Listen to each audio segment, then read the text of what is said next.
had to change the way I move before I change the way they see me. Turn me up. Let's ride. Yeah, yeah, yeah. Let's ride. Hey, hey, hey. I had to clean up my mindset before I cleaned up my image. Can't build a new future, still trapping, no decisions. Every scar left a lesson, every loss gave me vision. Had to stop looking backwards just to see my position. I ain't chasing the noise, I let purpose make the sound. Stop searching for approval when I finally found myself now. I don't need a room full of people saying my name. When I know who I am, I don't move the same. They watch the numbers change, they watch the seasons shift, but the one thing that stayed solid was the fire in my spirit. Too focused to be bitter, too grown to stay little. Every challenge built my armor, now I'm sharper in the middle. I found my power when I lost validation. Turn my pain into my motivation. Hands out, this ain't ego, this elevation. Every setback was my preparation. I changed my heart, now my art hits different. I changed my mind, old conditions. I don't move for the lights. I move because I'm driven. If it don't match my purpose, I don't need permission. Pivot, elevate, create. That's the energy, energy, energy, energy. Pivot, elevate, create. That's the legacy, energy, energy. Hey, hey, hey, hey. Every masterpiece started when they told somebody no. Now they watching every level while I'm building my own road. I never had to fake it, never had to play a role. I was busy building something they can never take control. Now got the speakers knocking, windows shaking, boom, dreams in motion. No more waiting, no more people pleasing, no more imitation. Queens build empire. Wait, we don't beg for invitations. See, growth gets quiet before everybody sees it. They love the flowers but forget who planted the seeds. I was working in the shadows, I was fighting through the night. Now I'm standing in my moment and the view looks right. You can question my journey but respect what it took. You only see the chapter, you don't know the whole book. If I change, let me change. If I grow, let me grow. I was never meant to stay in the places that broke me. New mindset, new direction, new energy, new reflection. I don't owe an apology for becoming who I'm meant to be. I changed my soul, now my voice got power. Changed my vision, now I'm rising every hour. Every setback made me stronger inside.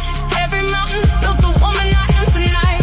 We don't fall, we rise. We don't stop, we shine. I created my story, now I'm walking in my light. Hey, hey, hey, hey, hey, pivot, elevate, elevate, create. That's the energy, energy, energy. Pivot, elevate, elevate, create. That's the legacy. They thought I was changing, I was evolving. They thought I was lost, I was rebuilding. Create from the soul, create from the soul, create from the soul.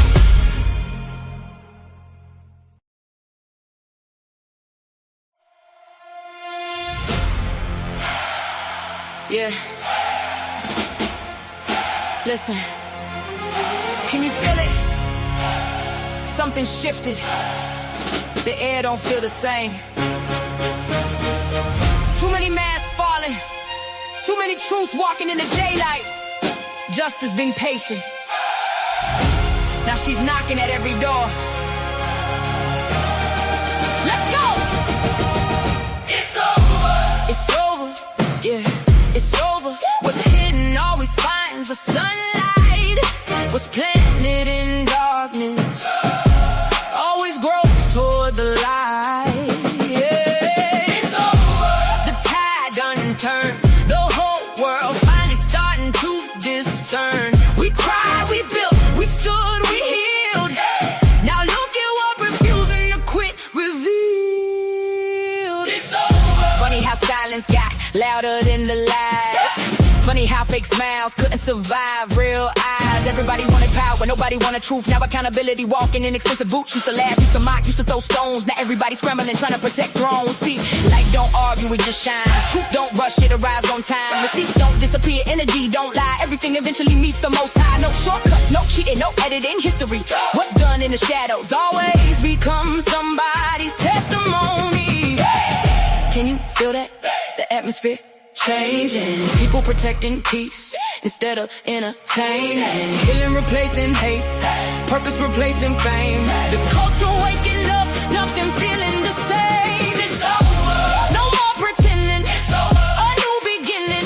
Too bright, can't dim that light. Justice showed up, now everything's sitting right. It's over, the season changed, the energy rearranged. One chapter closed, another one raised. It's over. From neighborhoods to timelines, from classrooms to front lines, people standing taller, speaking with intention, learning every platform carries real consequences. Less tearing people down, more lifting people up, less chasing empty cloud, more building real trust. Every grandmother praying, every father staying, every child dreaming, every voice saying enough hiding, enough dividing, enough pretending everything alright when people die. And the next generation watching every move we make, let's leave them something stronger than another fake debate. Hey, hey, hey, hey, hey, hey. Who we are? The truth. What we want.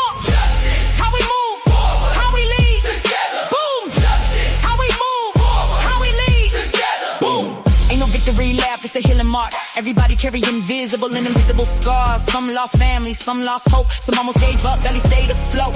But look now, the sun's still rising, the future looking brighter, the vision getting wider. Real ones never folded, never sold they soul. Stay 10 toes while the pressure made them gold. Now respect sounding louder than gossip. Character worth more than popularity.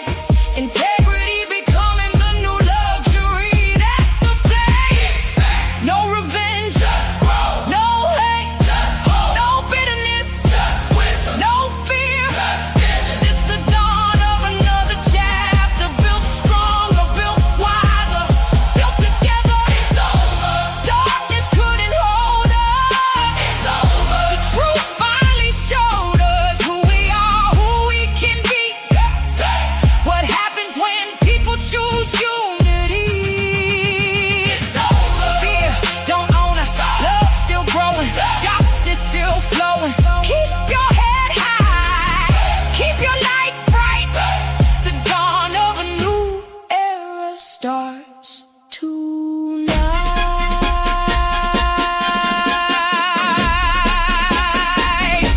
They counted us out, but they never counted on the truth.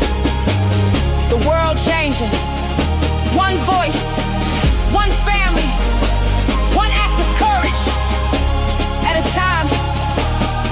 Golden Queen. This ain't the ending, it's the beginning. It's over. It's over. It's over. It's over. It's over.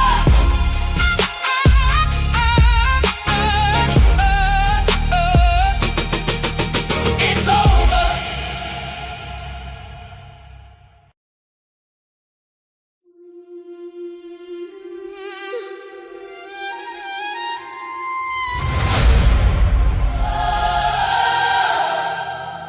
Yeah. Everybody got a version of me. But this is my truth.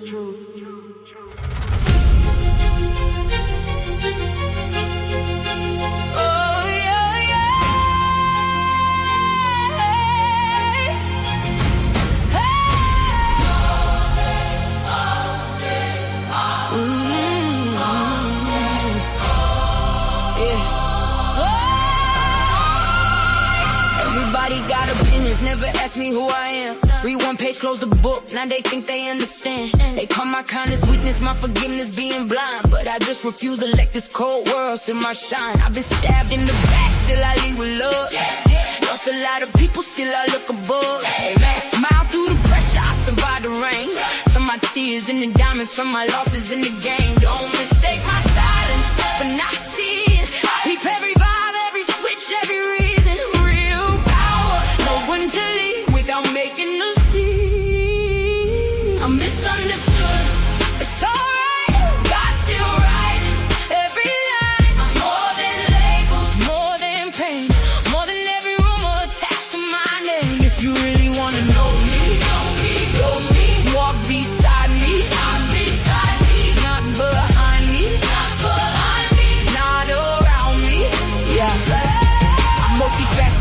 diamonds got more than one side.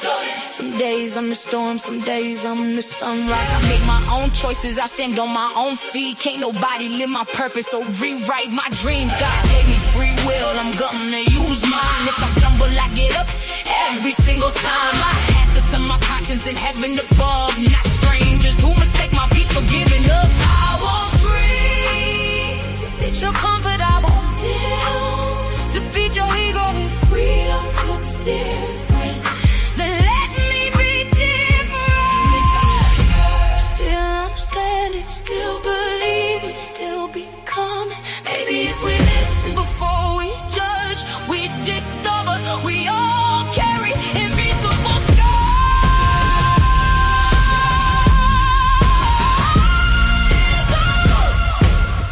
So before you decide who somebody is, learn what they survived.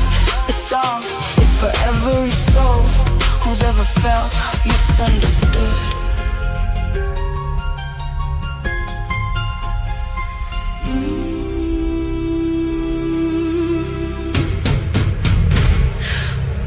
Misunderstood.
Hey y'all, what's up? What's up? What's up? It's your girl Golden, and I'm back with another live, y'all. I got another great conversation to bring to y'all. But we will get into all of that. So before we get into it, y'all know we got some housekeeping to do, and I hope everybody is having a great day in whatever respectful times on your end, whether it's morning, afternoon, evening, or night. It is about 1:08 p.m. here, Eastern Time in the United States and the Carolinas. And child, again, the sun is up and it's shining, so you know what that means. I'm in an excellent mood. It is a little bit warm outside for me, child, so I'm inside in the AC. But I hope y'all is having good weather. You're having good times. Y'all, we are almost to Friday. So we almost made it through the week. Y'all, we almost there. And I hope everybody is doing well. As you can see, I have an excellent conversation from AJ Johnson, sitting on the platform with Angie Martinez that we'll be getting into. But I'll give y'all a little bit more details about that in just a minute. We got some housekeeping to do. Let me just go ahead and say hello to everybody. So what is up, Star? How you doing, girl? Thank you so much for coming in. I appreciate that. And thank you so much for sharing the live as well. You always do that. So I appreciate that. Y'all know Mama Warrior is in the background. She'll be here as well. And what's up, Split? Thanks for coming back, Split. Child, we had a great old conversation last night. Okay, and we was kicking it, me, you, and Carlos having a good old time. But I have a few things that I'm gonna clarify that I maybe, feel as though I need to clarify, but some things that I also have come to the conclusion of as well. And so we're gonna get into that in the housekeeping before we get started. Imani, as you can see, is out today on business, doing some things and whatnot, because life be life and child. We got to do what we got to do. And so she may pop in. I think she said, as far as moderation and stuff like that. But yeah, she's handling some business and stuff today. But y'all, it'll just be me and my little raspy voice here entertaining y'all for a little bit. So thank y'all for coming to join. I appreciate that. Let's go ahead and hop right into the housekeeping. So, for the housekeeping today, I want to address a few things, right? So, last night I did a stream and I went live, and on that stream, it was me, Carlos, my boyfriend, and Split did come, and he was kicking it with us or whatnot. We had a lot of great conversations about a few different topics. But one of the topics that I guess stood out the most to people is when we got into a real raw discussion about race, systemic race issues, and the specific vernacular used in certain communities, especially how people communicate during conflict. So, going through that discussion brought me to a clear conclusion about racism and how people operate. After studying, a little bit of myself and reflecting on, how sometimes I show up, I realized that, yes, I am an activist in a certain way, but maybe, just maybe, I'm actually more of a humanitarian at heart because I care about human dignity, doing what's right, and standing up for people across the board and looking at racism during those, conflict moments, I realized that sometimes people aren't even acting out of true racism. They're just flat out being, nasty work sometimes, or, just defending themselves. They carry sometimes miserable Karen energy, which is not race based. It is a energy towards anybody in their path. Discussing between distinguishing between systemic malice and just pure toxic bad behavior helps you to stop taking their energy personally so you can keep your own space clean and protected. That reflection on self awareness and understanding where people stand laid the exact foundation for what we'll be breaking down today with A.J. Johnson. So, do I need to go out and say y'all, and I can't be sure? If I need to recant some of my thoughts, feelings, and opinions and statements that I've previously made when it comes to racism and who I deem to be racist. Could these people be racist? Yes. Could it just be possible that they are just nasty pieces of work? And maybe I don't have to attach that, just because somebody is a nasty piece of work. So I came to a realization of that last night from the live that, Split was there, we was on there, Carlos was there. Me and Carlos have these conversations all the time. And he's like, yo, you think everybody racist? And I'm like, no, I don't think everybody's racist. I have my checkpoints, right? And I check off certain boxes before I say that, and really say that with my chest. But just maybe, maybe it's not racism. Maybe these people aren't racist. Maybe they have caring energy. Maybe they are just nasty pieces of work. There is something that is very, sinister in my shout out to Split, sinister in my opinion about the energy that these people carry and that they hold. And it rubs a lot of people the wrong way, and it does come off very like evil, evil, nasty. But being that we are dealing with some very situations when it comes to the race wars, and things that are operating right now, like in real time, in real life, outside of YouTube. I do believe we have to be careful, very careful with, throwing labels and titles onto people that may not be warranted. It may be something very else that's going on, but it may not be exactly racism. So I can't be sure. Maybe people feel how I felt, maybe people don't. I do know that you can't win for losing. I'm going to tell you that, right? Because I can sit up here and say, I recant my thoughts, my feelings, and my opinions. I don't think this person is racist. Somebody is going to be upset that I said that.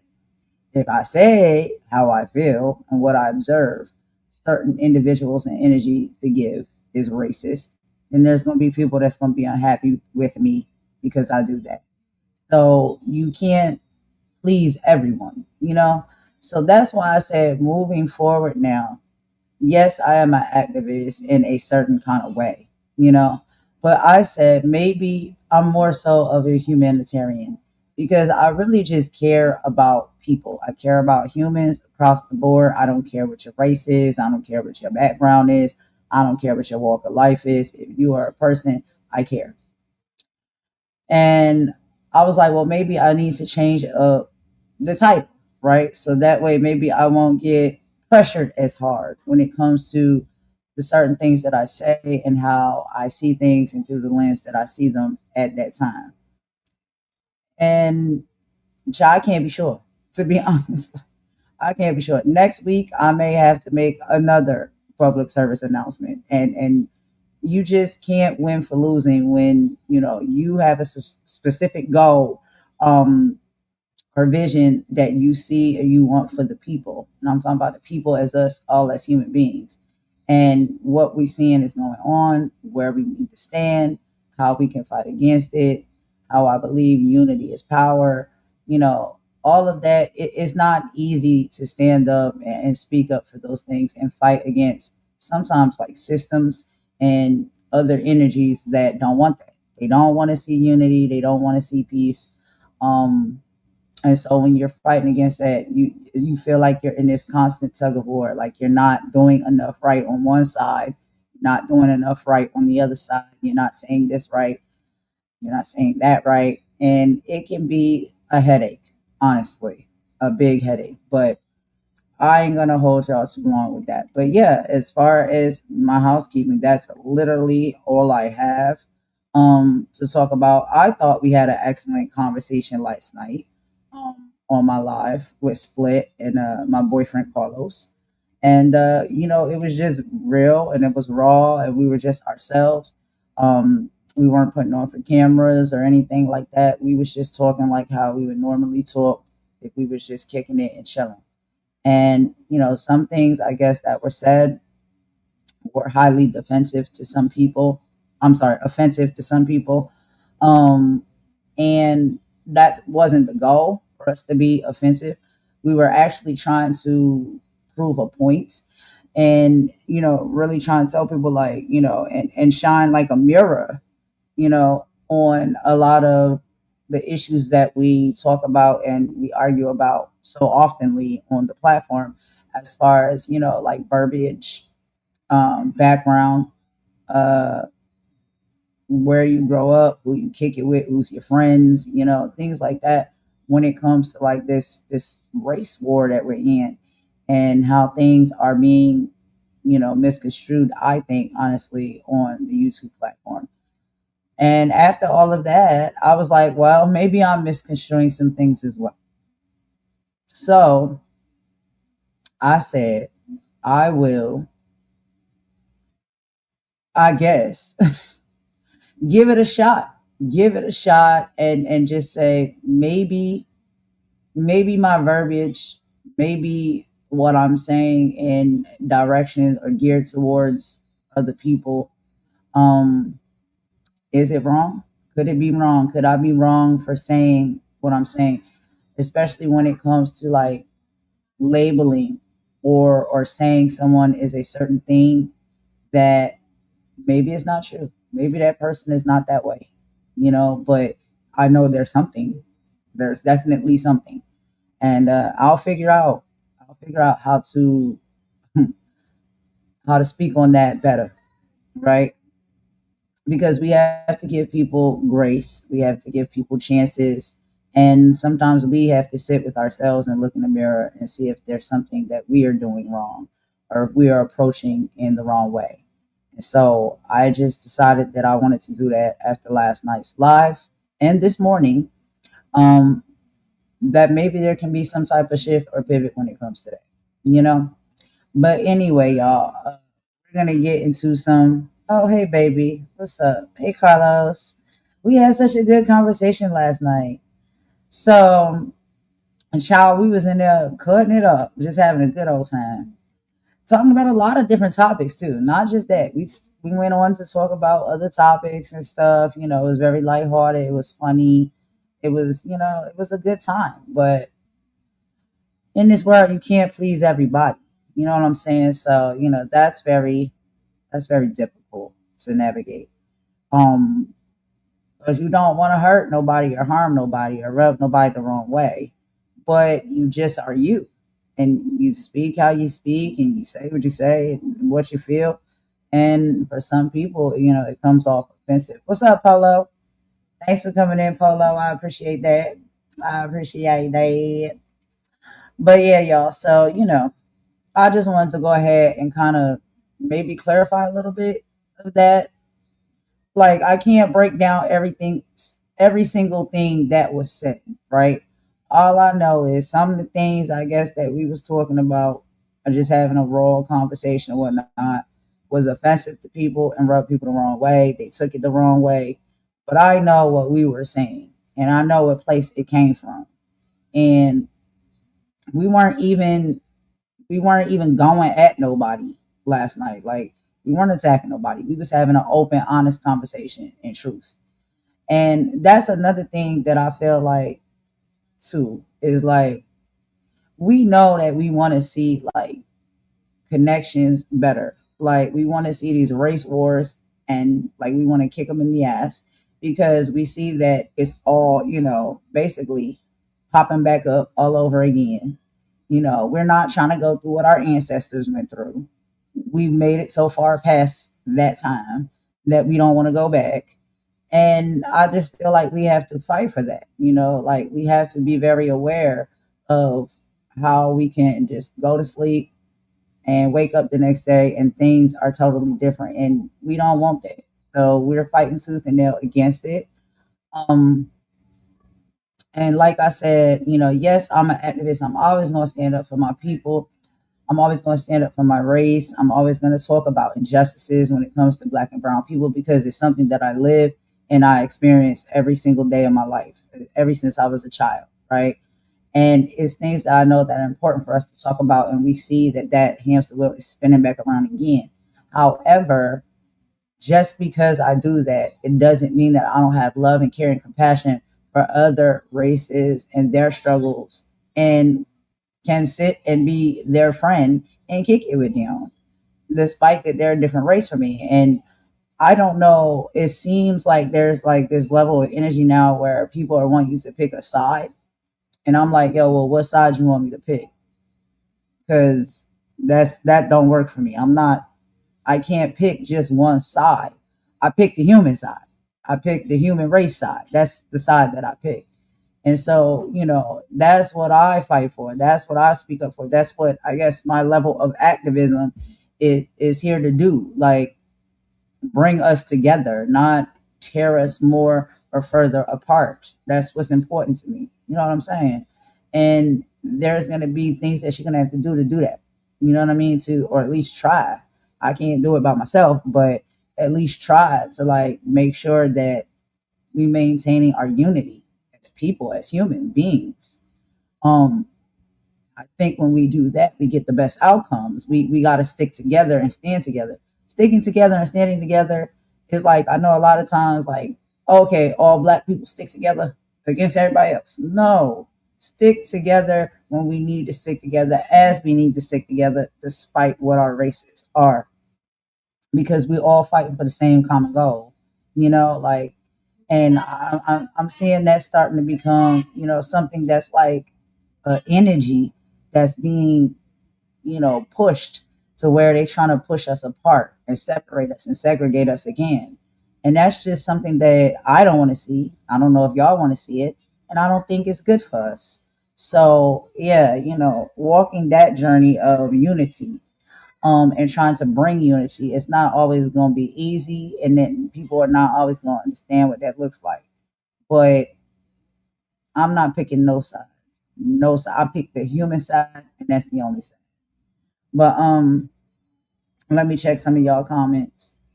Yeah, it was cool, Star, wasn't it? And then Polo said, I ain't picking nothing. I do what I want to do. Exactly, Polo. You know what I'm saying? Like, yeah, I do what I want to do. And I don't want to pick no sides. And it's just a terrible position that, I feel as though people are being put in because they're almost being forced to prove, like, well, what side is you on? I'm on the human side. I'm on the right side of things. Like, fairness. What's right is right and what's wrong is wrong. Like, it can be so simple. We make it complicated. I'm tired of complications. I'm like, yo, I got a lot of things to worry about. I can't be worried about all these complications that people are making that are too simple. I don't want to do that. And then when you talk about that, or somebody's upset with you because you're picking, or they feel as though you're picking one side over the other, where are you at? You're stuck in the middle, and in the middle of confusion and misunderstanding. Like, you're not understanding what I'm trying to say here? We need unity as a people, and there's always bad apples in the bunch. And it doesn't matter what your race is. If you're a bad apple, you're a bad apple. And a rotten apple. So, like, that apple, can be discarded. What use is a rotten apple? You can cut off pieces of it and try to salvage what you can. But I mean, if you rotten to the core, then what can we really do with you? How can we utilize you? Like, what can you really do with that? That's not edible.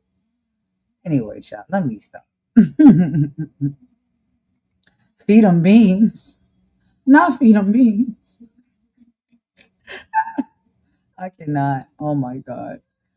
But yeah, y'all. So, okay. So that's the housekeeping. That's a quick little, insert that I needed to put in there or whatnot. I didn't think we was doing nothing wrong last night. I didn't. I thought we was having a good old conversation, a good old time. But, people listen and they feel away. And I don't ever want people to feel away. Like, I don't hate people.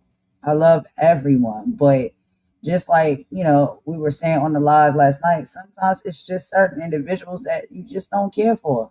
And it's like, yo, it has nothing to do with your race, nothing like that. I just don't like you. I just don't like you.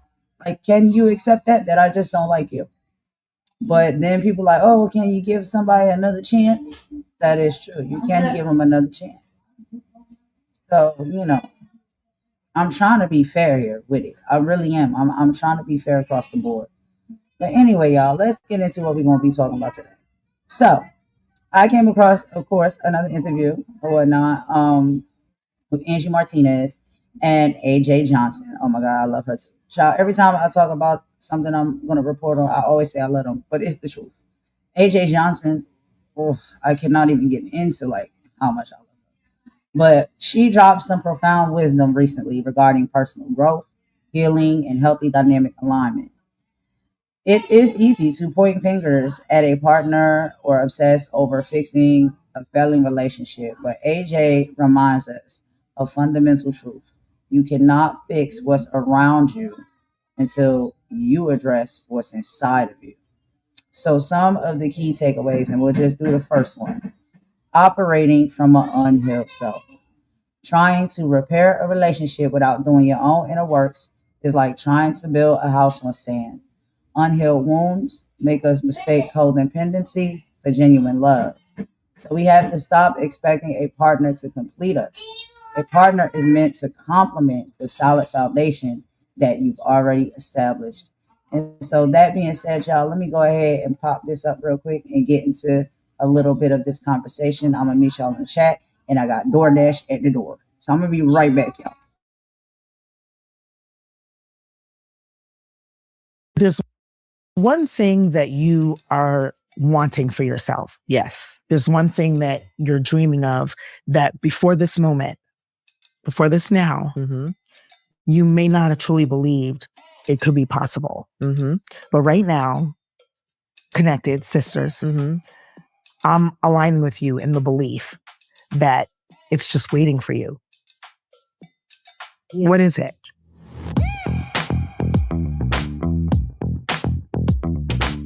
Hey guys, thanks for watching. This episode is brought to you by Boost Mobile. Today's guest has been a part of some of the most iconic films, from Spike Lee's School Days to House Party, which was a classic, John Singleton's Baby Boy. And then somewhere along the way, the woman known for reading a scene became known for reading people, building a life coach platform, the AJ Zone, that has quietly shaped some of the biggest names in the industry. Gabrielle Union credits her with saying that she helped her let go of her mean girl energy. And then right here on this very podcast, Tisha Campbell shared how working with AJ really changed her life.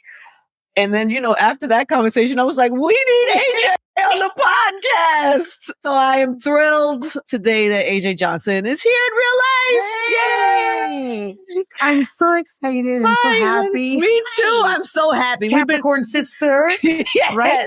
Crazy. Did you hear or happen to see our episode or clips of our episode with Tisha Campbell? Of course. Oh, you did? First of all, I watched. You watched the whole But then thing? she was like, okay, bitch, you got to see it. And so, of course, with our little banter, it's really interesting because we don't talk about our conversations. So when I see her talking about them, I really get a chance to hear and vibe what she was doing and taking from it. Yeah. So it's been 10 years since we had that official conversation, right? But, we're sisters. So I've been just kind of watching her. And I know that she listened because first, she threw me out the house. She didn't add that part on the show. Oh, she didn't tell us No, that. she didn't tell you that part. That's why I'm here today. She threw me out the house for talking so much truth and, but I think that really proved our love and the depth of it that, I just believe that love should sustain anything, especially in that regard, relationship between women, sisters. Wait, I feel like we should play a little clip of this. And I posted it because I wanted people, because I wanted people to have the context of what was happening. And the part that you didn't get to hear was that I was uncomfortable at that party because I knew so much energy that was going to be there. And I knew that so many people had masks on and I'm just not good with that. What does that mean and how do you feel? Like, how do you see it and know it when people have the mask? Like, what did you feel in that room? You're in a room. It's Tisha. It's like actors and celebrities. First of all, we're in Hollywood. Right. So let's talk about that. Yeah. Everybody's making a living pretending to be something. Yeah. Or to do something. Right. So let's start there. Right. Yeah.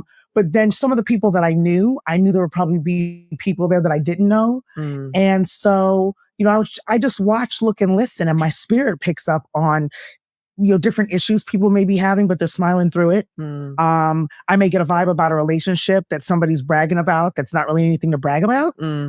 Of course, I knew Tisha's relationship was not great, but she was pushing through with the smile. Anything, gay people who are trying not to live that lifestyle. You can see people. Yeah, I can see it. I can see it. I can feel it. I can hear it. And so I just was like, I really don't want to be at this party. I'm living in a space where I'm trying to really walk in my truth. And now here I have to go and put on a mask to be at this gosh dang party. And, trying to make myself comfortable, I sat down next to somebody I didn't know. And it happened to be Easter. And again, trying to make myself comfortable, I said, so quick question, since we're celebrating Resurrection Day, what in your life should stay dead and what do you feel like should resurrect? Oh my gosh. And she looked and she was like, oh shit, AJ's in here being deep. And she jumped up and started screaming and everybody was like, what? And so she said, AJ just asked me. And then people were like, well, I'm next. And it just turned into this group session, if you will. And Tisha heard us hooping and hollering and tears and screaming. And I mean, it turned into a group session. And then Tisha was like, I want to be next. And I was like, oh God, please no. And I was like, not now, we'll do it privately. She was like, okay, y'all. So we just really getting into it. Okay. We just starting into it. But one of the things that I have realized about AJ Johnson, and a lot of people may be like this as well, and this is when, we throw all of these titles and things around and not necessarily know, honestly, what that looks like and what that feels like. But what I'm picking up from AJ Johnson, and I think a lot of people can attest to, is that she is a very deep empath. And so a lot of times, if you are an empath and you walk into a room, you are around people, there is a energy that people give off based off of what they're going through. It's despite what's on their face and, how they're showing up to the public, what is deep down in their heart and their energy, you can pick up on that energy. And when you're in a room like full of, I don't know, however many people, multiple people, right? you're able to pick up on like each and every way that somebody is feeling. Like it's an energy that is vibrating off of them and you're picking it up and you can feel it. So it's like they can tell you that they're happy, they can put on a smile, but your energy is picking up that actually they're really depressed, that they're sad. There's something, that's going on. And you don't always get it spot on as far as exactly what it may be. But you can tell that, the energy is different from what they're giving off. And it weighs on you. It really, really weighs on you. And I know a lot of people on the platform, like they go around, and they say certain things and throw out certain titles, maybe just for performative purposes. But I'm really telling you, like, if you're like that, it is distressful because I'm just here to have a good time. You know what I'm saying? Like, I'm just here to kick it and chill with everybody. But everybody's going through something, whether they want to tell you that or not. And if you're an empath, you can pick up on that energy.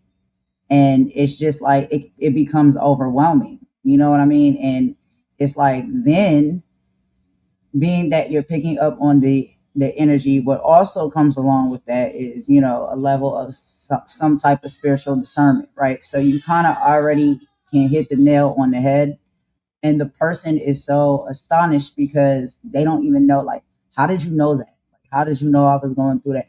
How did you know that that's what I was feeling or I was experiencing? It's just a thing. Like, it's really hard to explain. And so people like that sometimes spend a lot of time alone, because it is a overwhelming feeling when you're just around so many people with so many emotions and so many things that they're going through, and your energy is like downloading all of it. And you'll hear her say that a lot. That's one of the things that I hear her say when she does like a lot of her shorts or whatnot. When she's in the car, she said, like, I just had a download. That's literally how it is. Like, it'll just download into you and you can feel it.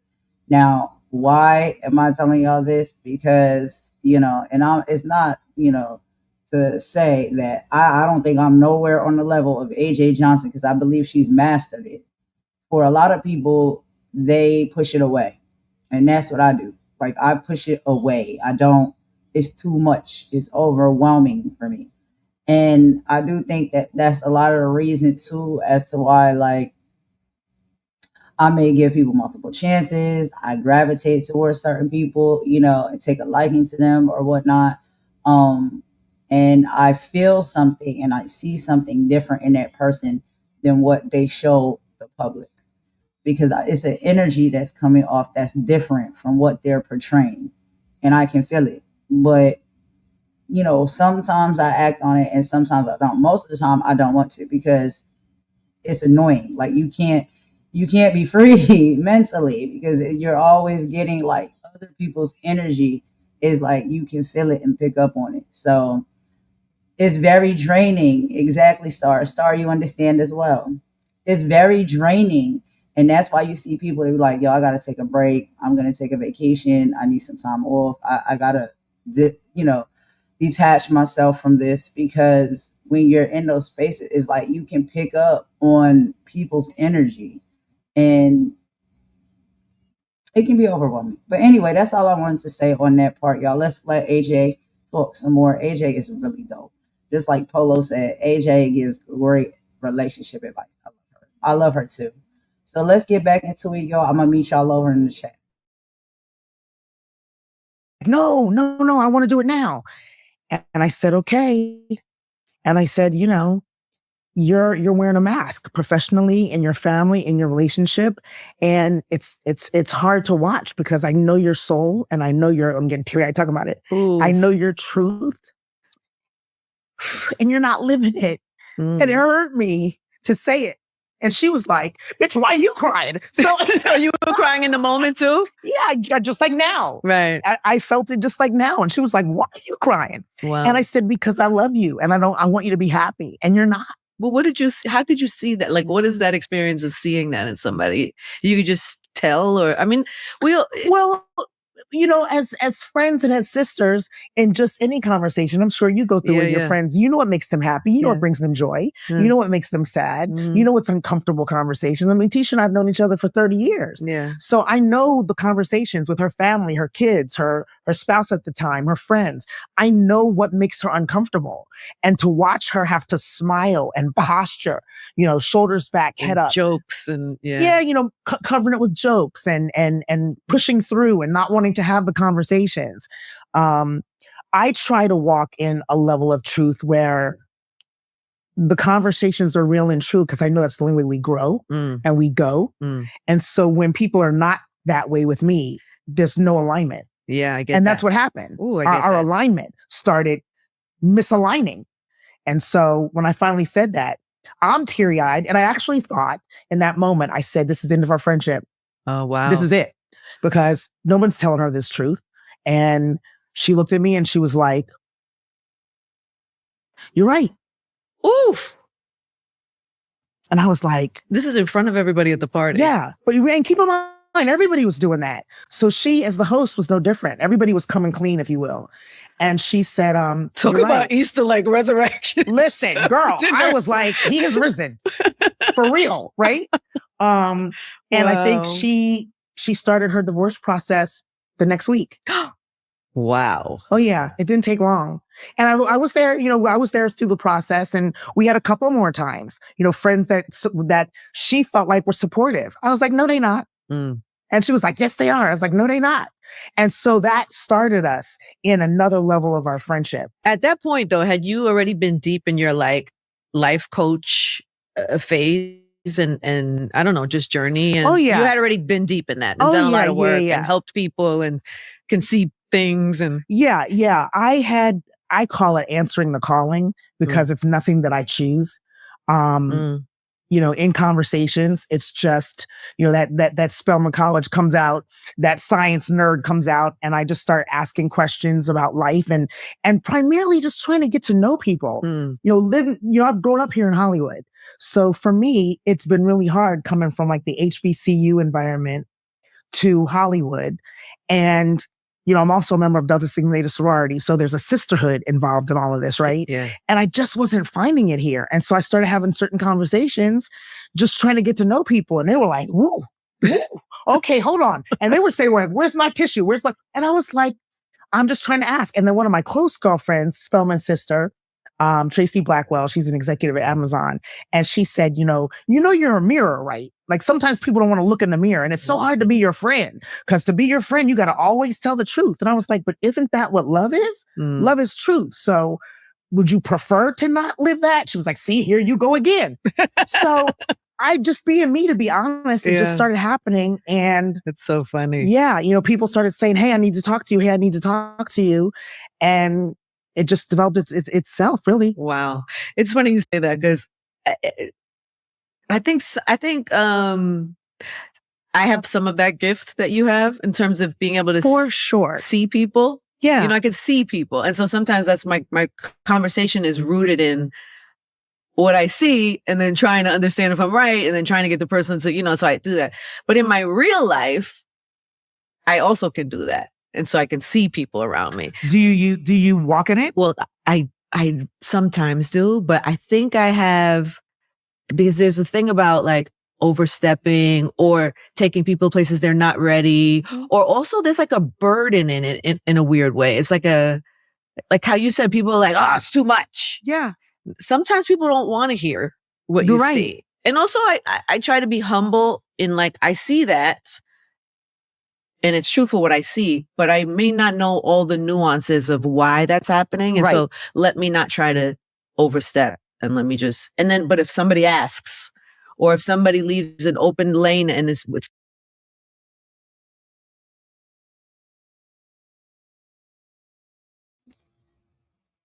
Okay.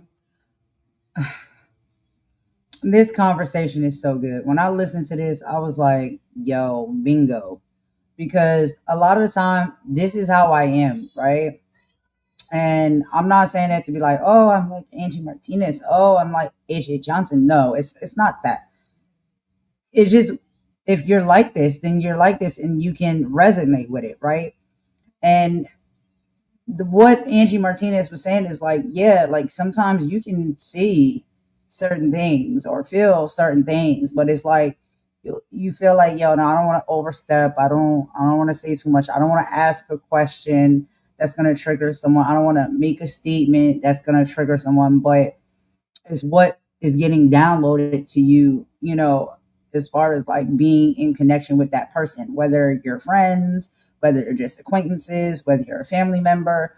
Um, it's just an energy that you have, and a lot of time, like I said, you don't want it. You don't want to have it. You don't want to do it, but it's just something that just comes naturally to you. And my grandmother was like this.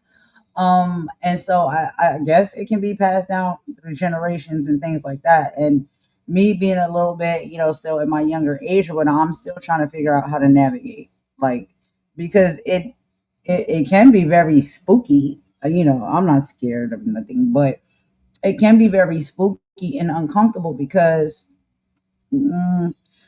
it's not necessarily like you may have not figured out all the way how to deal with it. Once you do figure out how to deal with it, that's the first step. The second step is how are other people going to respond to you having like that skill or that ability, right?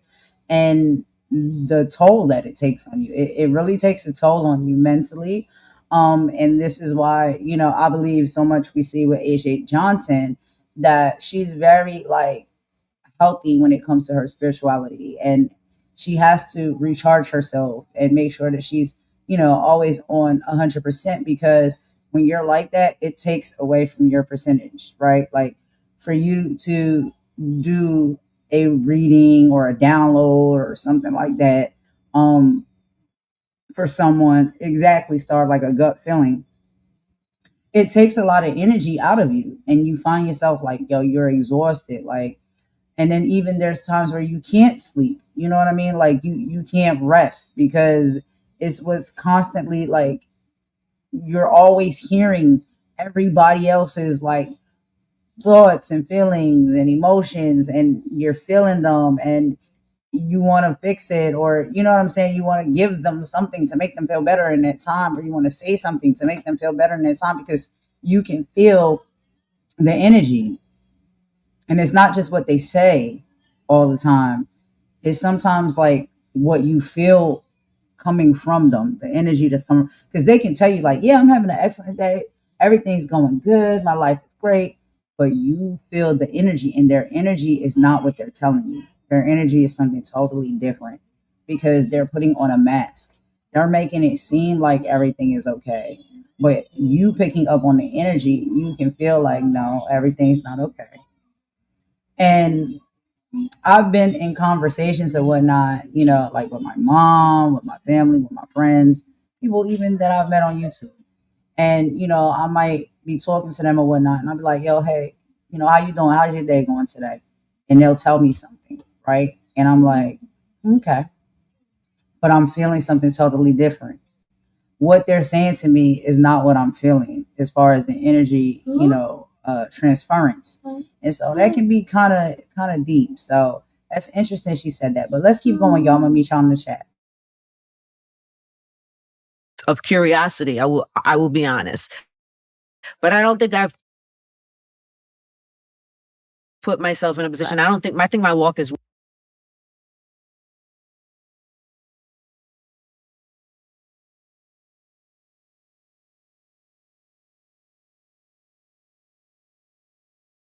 way different than yours.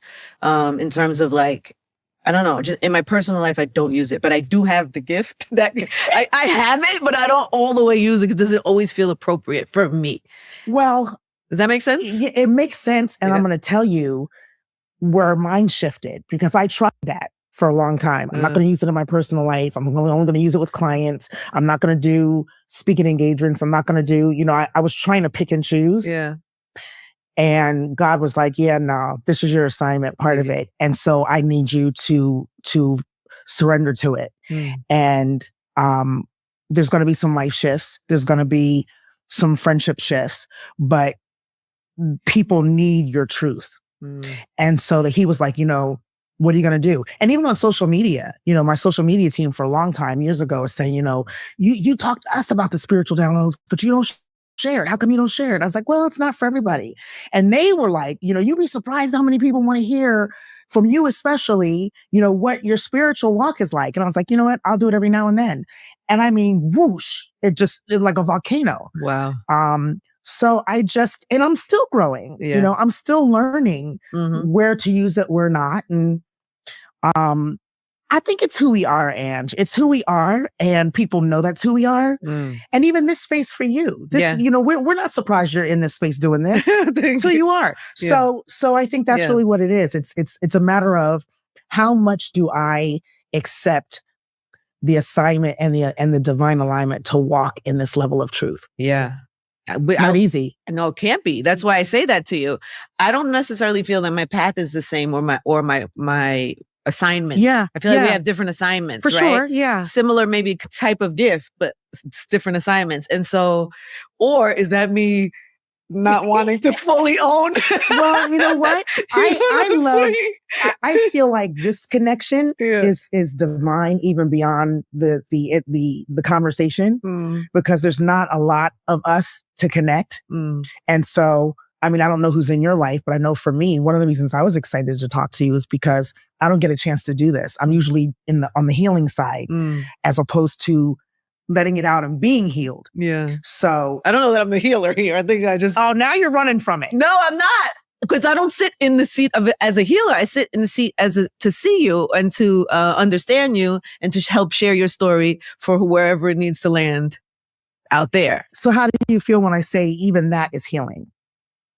To give me a space to share my story. Yes, that's okay. And if it is, that's great. That's what I hope. That's what my hope is for it. But I don't sit here with the intention to heal. I sit here with the intention to see it and to share truth. I do the same thing. Really? Do the same thing. We'll talk more about this. I'm excited. I'm excited. A lot of times I'm just saying, hey, sometimes you may need an ear. Sometimes you may need a different perspective. Okay, so I'm not aware that it's healing. So tell me about this. So tell me about what you do exactly, because people even hear the word. Is it life coach? Is that the technical? Yeah. Is that what is your title? Like if you had a business card, what would it say? It would say life shifter. That I know that feels a little too, psychic, I think, for people. A little woo-woo for people. But I think it's a life shifter, primarily because I'm constantly shifting my life. So I know the steps, I know the pains, I know the mountains, the valleys. So whether it's relationship, whether it's professional, whether it's travel, whether it's career, whatever it is, I try to help people be open to the shifts that the universe is asking of them, that the divine is asking of them. And 9 times out of 10, when we have these walls we come up against, or when we have these speed bumps, roadblocks, it's because we're resistant to the shift. And so I try to live the example and talk about what happens if you release the resistance. Whoa! Did you hear that? See? Right? We talk about that a lot. Brittany's here, she's my producer here. Yeah. Well, we talk about that a lot. Like, are things aligned? And you can feel the difference. When you're doing what you're supposed to be doing, and you're in the place you're supposed to be, things feel different. Do you know how many people don't use the word alignment? No, nobody's living a life to even walk in that word. So even that, when I say, shifting into what's really aligned in your spirit, in your body, in your mind, again, the AJ zone is mind, body, and spirit. So all of those things are connected. A lot of people don't realize they're all connected. So, my body health is connected to my mind health. It's connected to my spirit health. I believe that all of it's foundation in my spirit health. Right? I want a candy bar just like anybody else does. But my spirit goes, okay, but are you going to run the 3 miles to get it off tomorrow? Because you want to wear that new bikini and you want to be cute on the beach and and is it worth it? No, it's not. Okay, good. So go, have some carrot juice and keep on moving. And you're going to feel good about yourself tomorrow in the bikini. So it's spirit led. Most of it is spirit led, which is where the alignment comes from. And I think a lot of people try to move without the alignments. So their relationship is a mess. Their families are a mess. Their friendships are a mess. Their relationships with coworkers are a mess. And it's because they're trying to move without paying attention, setting the boundaries with alignment and living it. What is the first, somebody who's out of whack, completely not in alignment on anything, what is the first matter of business to get aligned? For me, again, I start in spirit. Uh-huh. And the first thing I say is, what's your spirit life like? What do you do on a daily basis that is spirit led? And most of the time for someone like that, they'll come back with a religious, I go to church or I do. And I said, no, I'm not talking about religion. I'm talking about spirit. Do you believe in affirmations? Do you listen to people who are inspirational and motivational, above and beyond where you are for yourself? What's your spirit life like? And 9 times out of 10, they don't have one. And if they have one, it's not daily. And the first thing I say is the reason why you're out of whack is because there's nothing bigger than you guiding you on a daily basis. Something has to be bigger than you, guiding you so that you know the roadmap to follow. And that way, when things fall off on a Tuesday or a Wednesday, you can say, oh, I understand this because my Monday affirmation told me this was going to happen. Or, my Tuesday inspiration told me this was going to happen. And so now I know how to navigate it. What is it for you? What is the thing what is your alignment? How do you stay aligned? Like, what is your Oh my goodness. I go through, I every morning, I don't start the day. One of my affirmations actually starts by saying, before you speak to the world, speak to your soul. And so I don't go on social media. I don't check emails before I tune in with my devotions. My devotions, I got about 3 books I travel with. And the main one, I've used it on TV shows, and it's called His Princess by Sherry Rose Shepherd. And it's really letters from your divine. And so it will say, like, today, this is what your lesson is. And so I've taken it. A girlfriend of mine from school gave it to me when I was going through a bad breakup years ago. I've been using it since 2006 every day. And she's the one who said, see if this guides you. And now I'm helping her. She's like, I got you the book, but I never thought it was going to be like this, right? She was like, I don't even use it like that. But I asked myself 4 questions. One is, what is the virtue that I'm being asked to practice by being given this reading? I believe that our soul should be virtuous. Virtue means to reach for a higher character, a higher standard of living. So more patience, more kindness, more fortitude, more tenacity. And so I always say, okay, what is this reading?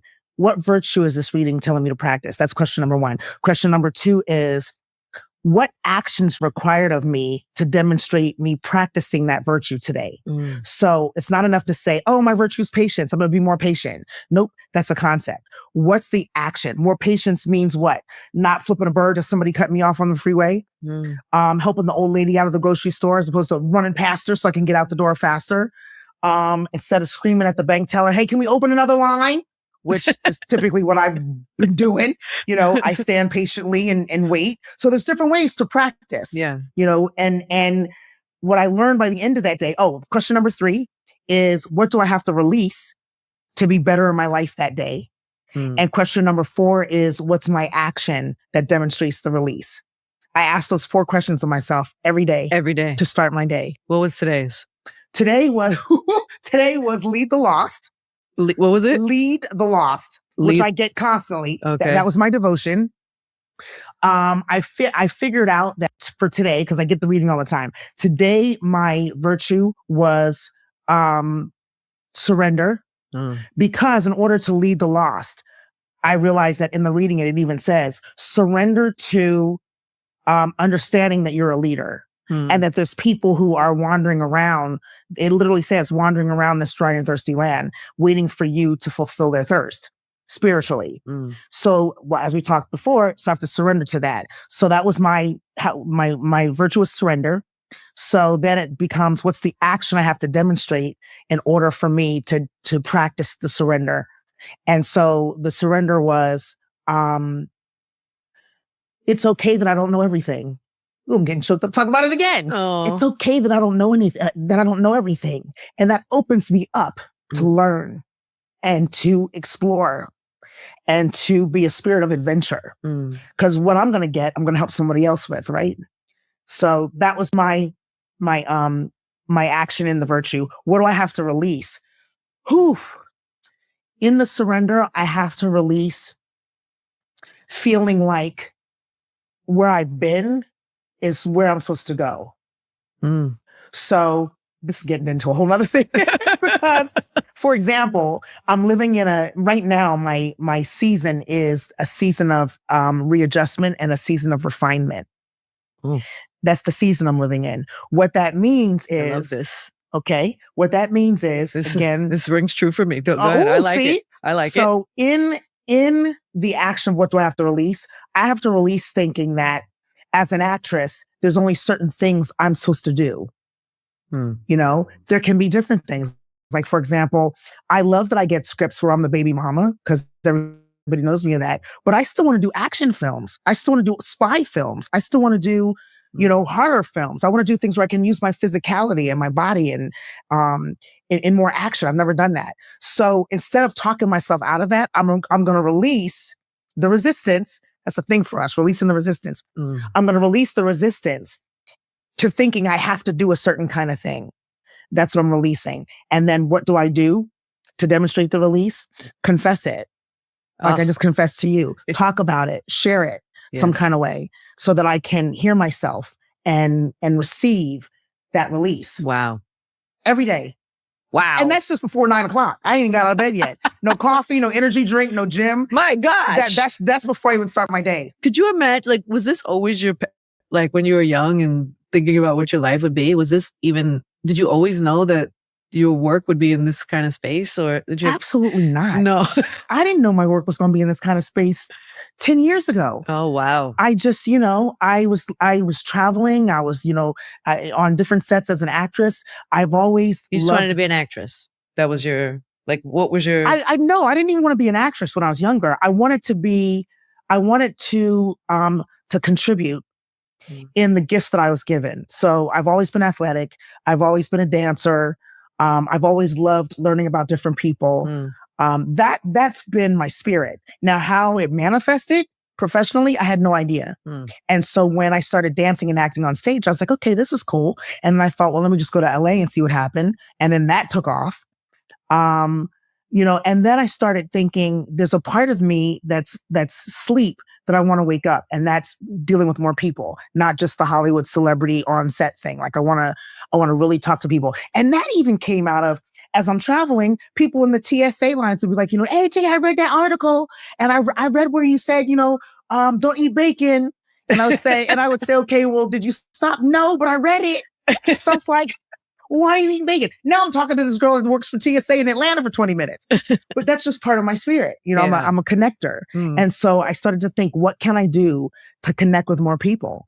And God sent me the coaching. Wow. So again, surrender to what is happening that aligns with who I am, who I want to be, not judging it, not trying to make a plan for it, but just being open. All right, y'all. So we're going to stop it right there for a quick commissary break. And so one of the things that, there's a lot of things, y'all, just a plethora of things that she said. But just here in this last moment, it's just, being open, being very open to who it is you're supposed to become, who it is you're supposed to be, what it is you're supposed to do, what it is you're supposed to give, being open to that. And like I said before, and Star was also saying in the chat as well, is that, when you feel as though like you may have an energy that's similar to this, it's not to say it's all the way up on 100 or in the highest decibel when it comes to, where AJ may be at. But if you're a person who equally feels as though like, this is like how you operate, like what you were put here to do and be, it's very difficult because a lot of times you push it away. Like you ignore it. You don't want it because it takes a lot of work. It takes a lot of, practice. It takes a lot of, just giving in, surrender, right? To what it is that you were called to do. And I'm not saying I'm no special person or nothing like that, child. Let me not put that out there, make people feel that way.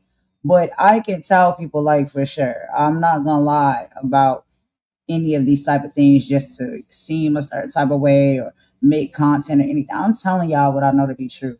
This is something that, and this is why I listen to AJ and a lot of other podcasts and things like that, and individuals that are similar. This is literally how I live. Like, this is what I feel all of the time. Like, I can just be around somebody and I can feel their pain. Like, I can feel their sadness. And it's overwhelming. It's very much overwhelming. And, yeah, being on your journey to get to be obedient when it comes to, these things, it's not an easy journey to walk, because you're not thinking like you're nobody of any type of specialist. Like, why do I have this ability? Why do I feel this way? Like, why have I been, created to feel this way and be this way? You don't know why, first. Number two, you don't want to, because you want to do what you want to do, but you're being called to something bigger and greater, and you don't understand how to really do it. You know what I mean? Like, you don't have the blueprint, you don't have the map on how to do it. But when you get more and more in sync with, like, being tethered, right, in your spiritualism, and not religious, but your spiritualism, direct connection to the source, then you get answers, you get downloads. You know what I mean? And that's what she calls them. I love that AJ calls them that. They literally are downloads. Like, I could just be sitting there, and just eating my snack, and you know what I'm saying, watching my favorite show or something like that. And out of nowhere, it's like I just get a download about something. Like, oh, you need to reach out and talk to this person. Oh, you need to reach out and call that person. This person's going through this. And it's just like it comes to you out of nowhere, and you're just like, you're not thinking about that. Not to say you don't care, but you're not thinking about it. You're doing your own thing. And then even once it's downloaded, it's like, what are you going to do with that? Are you going to do what has been asked or requested of you to do? Like, or are you just going to keep eating your chips and watching your show and ignore it? And a lot of times, yeah, that is what a lot of people do. They will ignore it. But once you surrender, you know, um, into knowing like you just have some type of gift. A lot of people may not understand it. I'm not trying to make myself sit up here and seem special or nothing like that, or weird or any of the things or kooky. And Star understands it as well. We are the same sign, girl. Like, we are so much alike, Star. We really are. And, I feel there's a lot of people that I met where I'm like, yo, we're so much alike. Just by having conversations with them, and spending time with them, it's like you just get it. And a lot of people are not gonna. Oh yeah. Mm-hmm. Yup. Absolutely, Star. Absolutely. Because sometimes you want to tune it out. Sometimes you're trying to get more of a understanding and a clarity of what it is, and what to do. And when you get to that place where it's like, okay, I'm gonna be, completely. Oh, hey, Mom Star. What's up, Mom Star? How you doing? Thanks for coming in. We appreciate you joining us. How are you today? Yeah, it's like once you get an understanding of that, and especially it takes more of the maturity the older you get, you know what I'm saying? Um, and the more life that you live and things that you witness and you experience, um, you feel it, and then you wonder like, well, what is my assignment? Like, what am I supposed to do with this? Like, how can this? And for me, I've always been someone who's like, because I work in the medical field, stuff like that. I don't know why. I don't know why. Like, what made me grow up and say I want to work in the medical field because I want to help people, right? I've watched people transition, literally take their last breath, and it hurt so much. Like, and when I was younger, because I used to work a lot of these jobs when I was very much younger than what I am now. And I didn't know how to deal with it all back then. You know what I mean? I didn't know what it was. Like, I didn't understand it. I was like, I know that this is a part of life. Like, we live and then we go, but it has such a huge like effect on me. Like, I really felt it. And the craziest thing is, and this, I'm admitting this to y'all, like, before someone would pass, I would already know that it was going to happen. And it was so scary because I'm like, yo, why am I thinking bad thoughts? Like, am I wishing badness on somebody? I don't know what these feelings are. They just come. And it would literally be like the day before I would see like a resident because I work in a nursing home and stuff like that. And it could be like, you break it down medically or whatever like that. Okay. But it wasn't that. It was spiritually. It was like I would just feel it like tomorrow I know that this person is not going to be with us anymore. And I felt it and it would drive me crazy because I'm just like, why do I feel these things? Like, and I didn't want it. I don't want to feel it. I don't want to know. I don't take it away. Take it away. But it'd be like small little things like that. And I first started feeling those things, especially working in the medical field, in rest homes and hospitals and things like that. I could just feel things and I didn't know what it was. And I would go home and I lay there and I sit with it and I'm just like, yeah, I don't know what this is, but it's something weird. And then after it kept happening so many times, I'm like, yo, this is getting real weird. Like, why is it that like this is what's in my mind or what I'm feeling in my heart, and it literally comes to be true like the next day. But I don't talk about that. I don't talk about that. I don't push that. That's not a thing. I don't want no, recognition for it or nothing. But I feel like that's the thing. Like people don't understand. Like people are very different out here. Like they feel different. They move different. They operate different. People have certain gifts or talents or whatever. There's a lot of things I'm not talented and good at, y'all. Okay, clearly, but there's just certain things when it comes to that, and I think that has a heavy reason as to why I operate the way that I do. Like as far as like like forgiveness and like seeing the good in people and giving people more chances than maybe I should give them or whatever. But it ties into all of that. You know what I mean? Because there's a higher purpose as to why you operate that way. And when I was younger, I didn't know. And now I'm still learning. I don't know all of it. I don't understand all of it, but I understand much more than what I used to when I was younger. When I was younger, it terrified me. I was scared. I didn't understand and I didn't know how to communicate that even to the people closest around me. I didn't know even how to tell my mom about it. Like it was just I would keep it to myself. And I didn't want it. I wanted it to go away. I didn't want to. What is this? This is weird to me. I'm just trying to be out here living my best life, being a young girl, turning up, you know what I'm saying, having fun.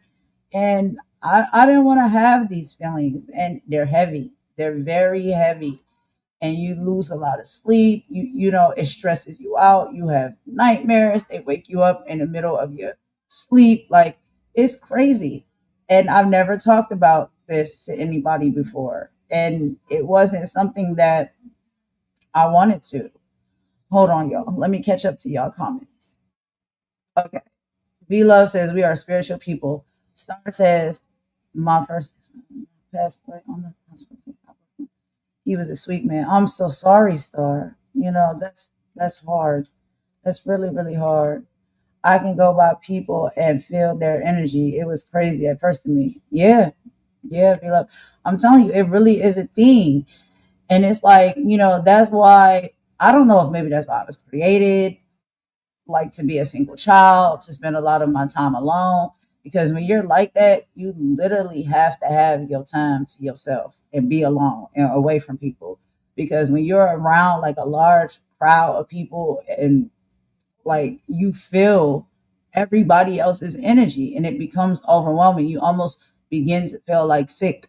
Like I have to go. I can't stay here for too long because it's not like I'm not enjoying my time or it's not a good time or a good party that's happening. It's just the energy stuff. It's like I'm feeling everybody's energy that's here and it's like it's taking me over and it will make you very tired. It will make you very sick. And a lot of times in those predicaments, like I would have to go and leave. And then when I leave, it's like I gotta get to like some air and then I have to get to some rest because it pulls a lot of energy, you know what I mean, from you because you're absorbing everybody else's energy and it's overwhelming, you know?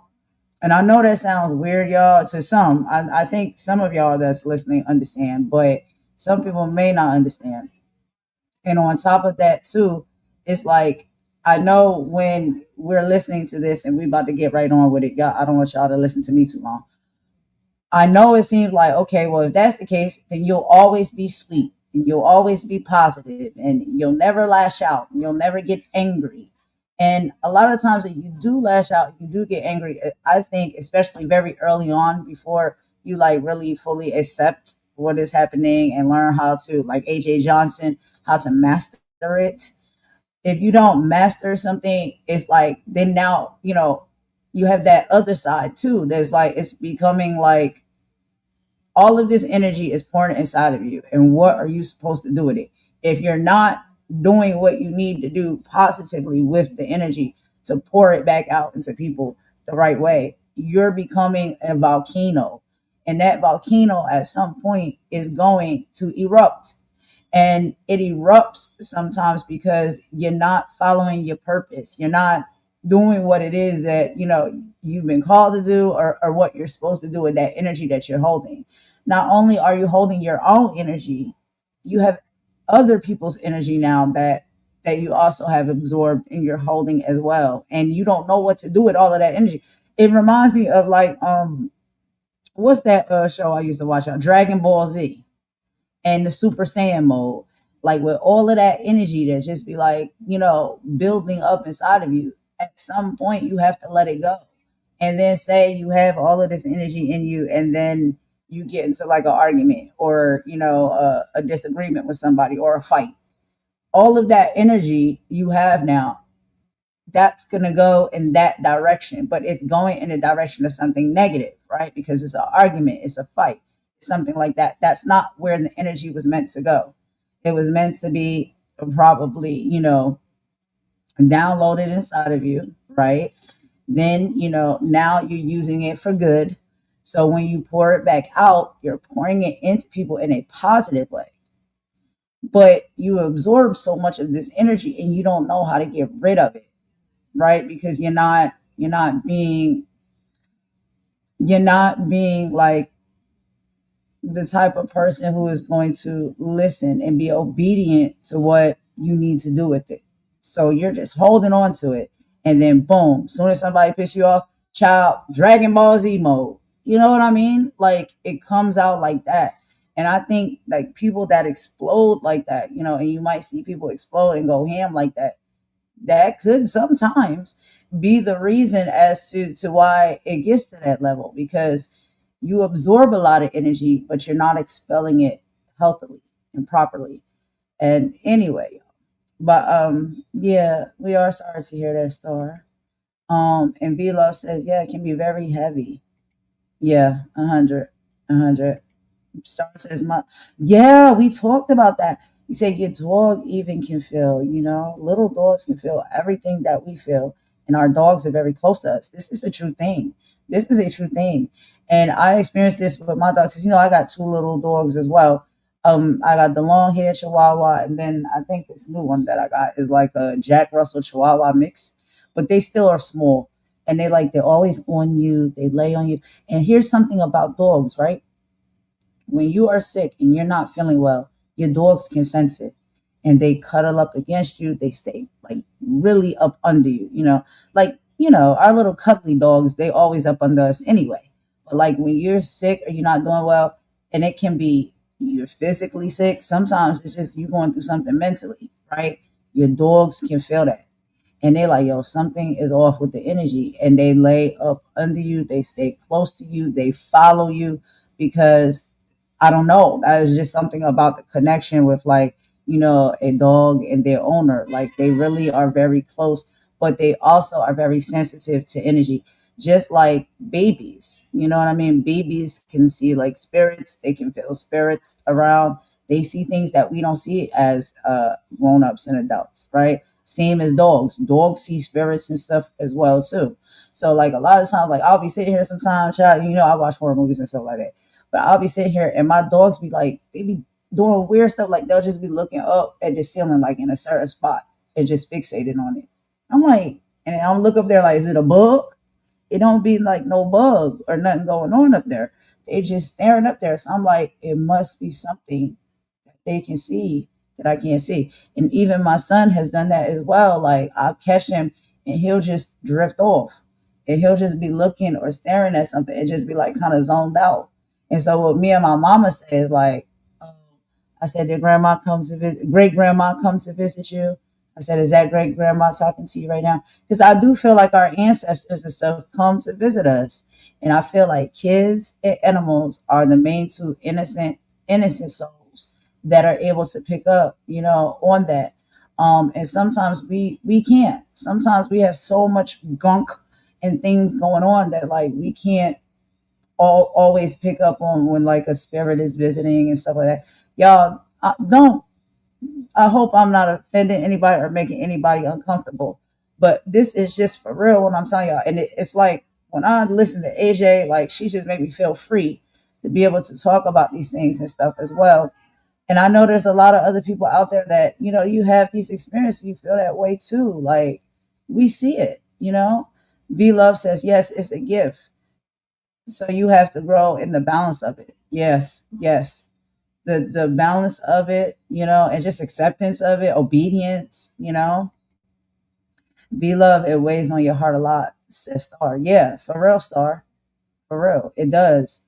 It weighs on you. And a lot of, people that deal with that, if we're not, and that's why I like to watch AJ Johnson because I'm like, okay, how can I deal with all of this better? Because the way I'm dealing with it, I'm telling y'all right now, it's not good. It's not good the way I'm dealing with it because I don't want it, but it's not about what we want. It's about what we need and what we're supposed to do. B Love says heavy start, but we grow into it by dealing with certain situations at times. That's very true, B Love. Each situation and each thing that you go through, I think sometimes that can help you better manage it. You know what I mean? Hey Lacey, what's up, girl? Thanks for coming in. How you doing? What's going on? And Mom starts to Golden, we're all going through things. Yes, for sure. For sure. B Love says a lot of people don't home in on their gifts. This is very true too. A lot of people push it away, and may not even really understand what it is or find somebody that, is talking equally about it and that they can learn that that's what it is. It can travel down through our bloodlines, from our ancestors and stuff like that. And it's just like, a lot of times it's just like, it's annoying to you because it's like, I'm trying to do my own thing here. What is all of this? I ain't got time for all that. I'm just trying to be out here living my life, having fun, kicking it with my peoples and stuff like that. Like, I don't, why? Why? But I think that takes maturity. And Star says, yeah, dogs can see things and they know strangers' energy. Mm-hmm. Absolutely. Absolutely. Yep. Yep. B Love says, I ran away from my gifts for years until I had to be sat down and knew about it. Exactly. Yep. So I know y'all tired of hearing my raspy little voice. So let's go ahead and play some more AJ Johnson, y'all, because it gets deeper. It gets really deeper. But I really, really love this woman. And sometimes when she speaks, it gives me chills. So y'all let me know if y'all like the content. I hope y'all are enjoying this conversation. Let's get back into it. I'm going to meet y'all back over in the chat. What it could be. What happens if you just decide to be open? How do you decide who receives this gift? Like, how do you decide who to work with or who to open up to or try to help? I love you. So I do a startup consultation. Because, right. You could get worn out and it not be useful. Well, I do a startup consultation professionally and to see if our vibe is great, to see if the person's receptive to where I'm coming from. Some people are not necessarily open enough to hear it from me. And that's okay. I was actually afraid Tisha wouldn't be open enough to hear it from me. I was shocked when she was like, you're right. And I was like, what? So I like to make sure that my technique and my tone and my energy is right for someone. Oh, yeah. Sometimes it's not.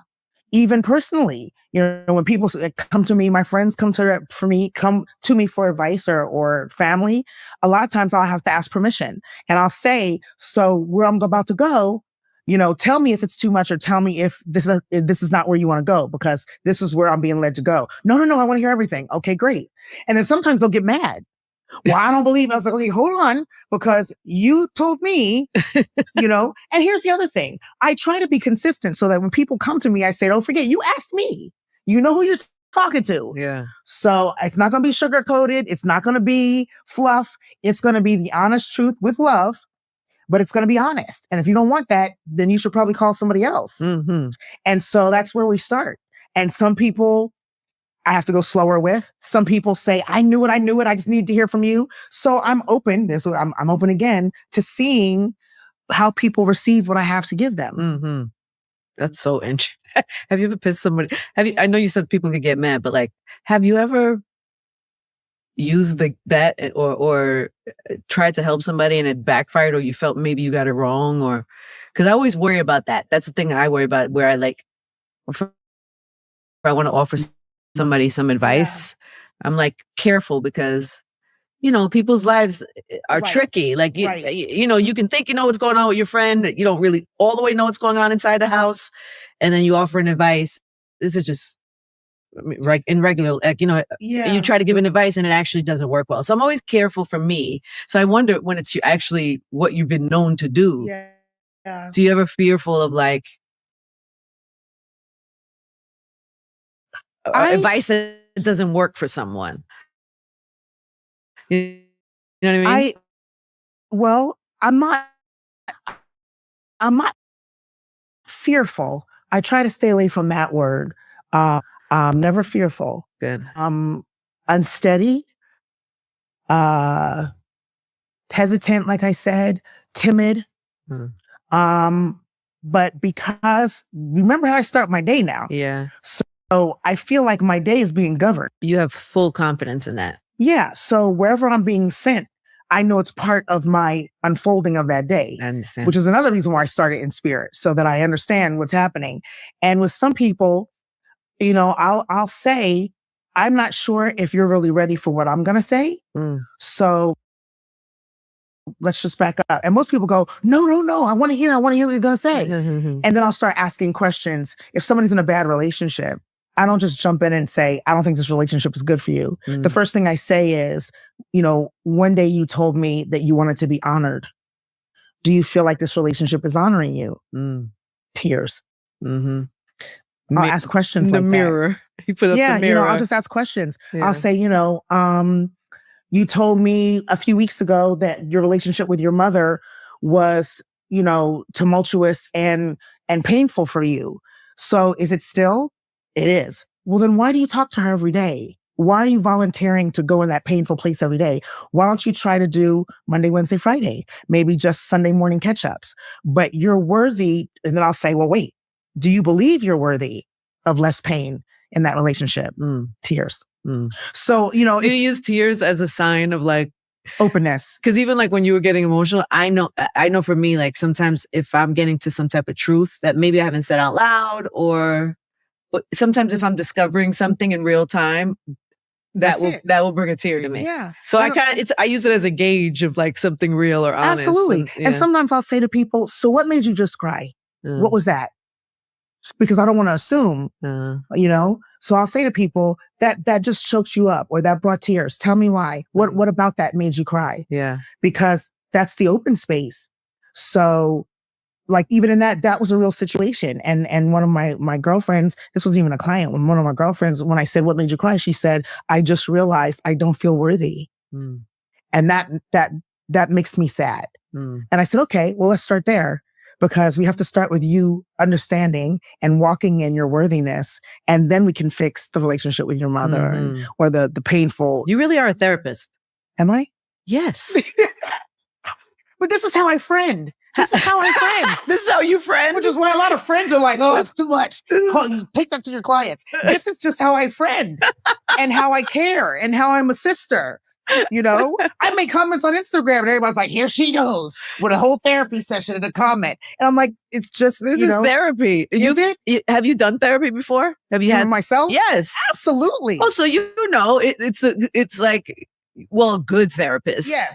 They're not all equal. A good therapist should be a mirror.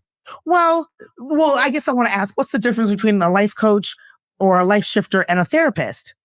Is there a difference? I don't know. I would ask you the same. I think you would know that answer better than me because you're more in the space. But I would think it's just paperwork. I don't know. Well, you know what? Honestly, or schooling, or I don't know what it is. I think the difference is, and I mean, I don't really study therapists that much, but for me, I know what other people who have a therapist that also work with me, they say, first of all, most therapists are textbook, as they should be, because the license depends on it.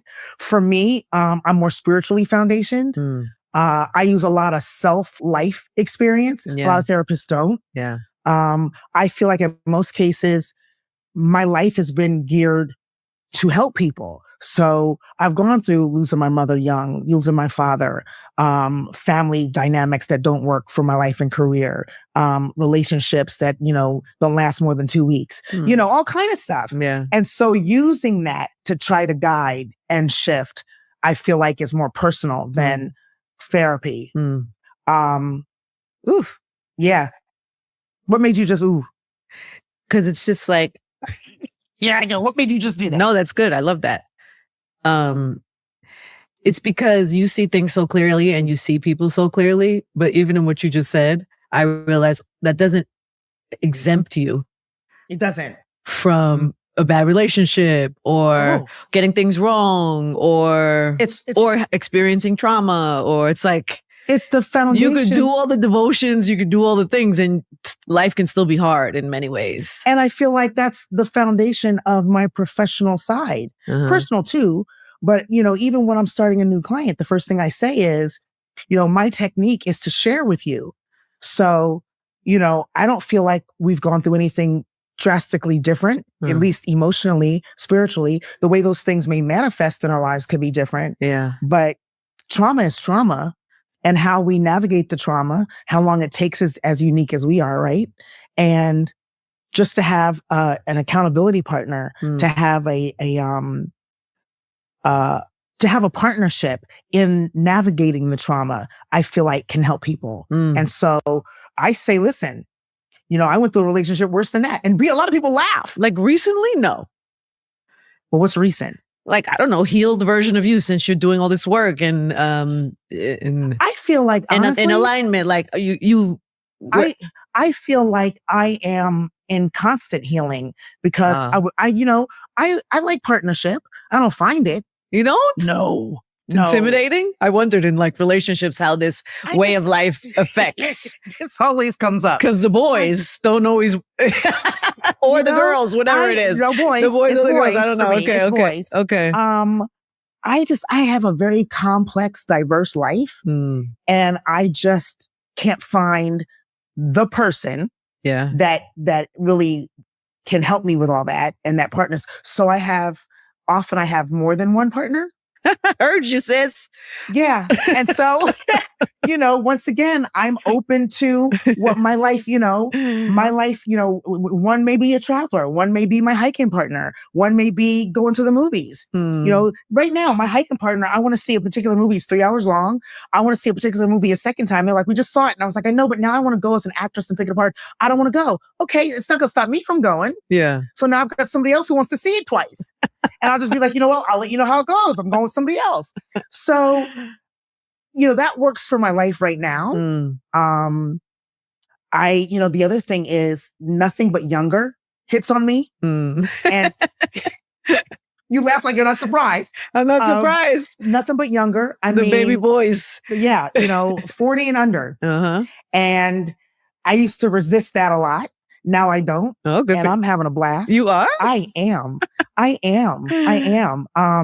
My energy, my interest, my spirit connects a lot stronger with younger men. Yeah. And I'm not going to resist it. Yeah, so be it. Yeah.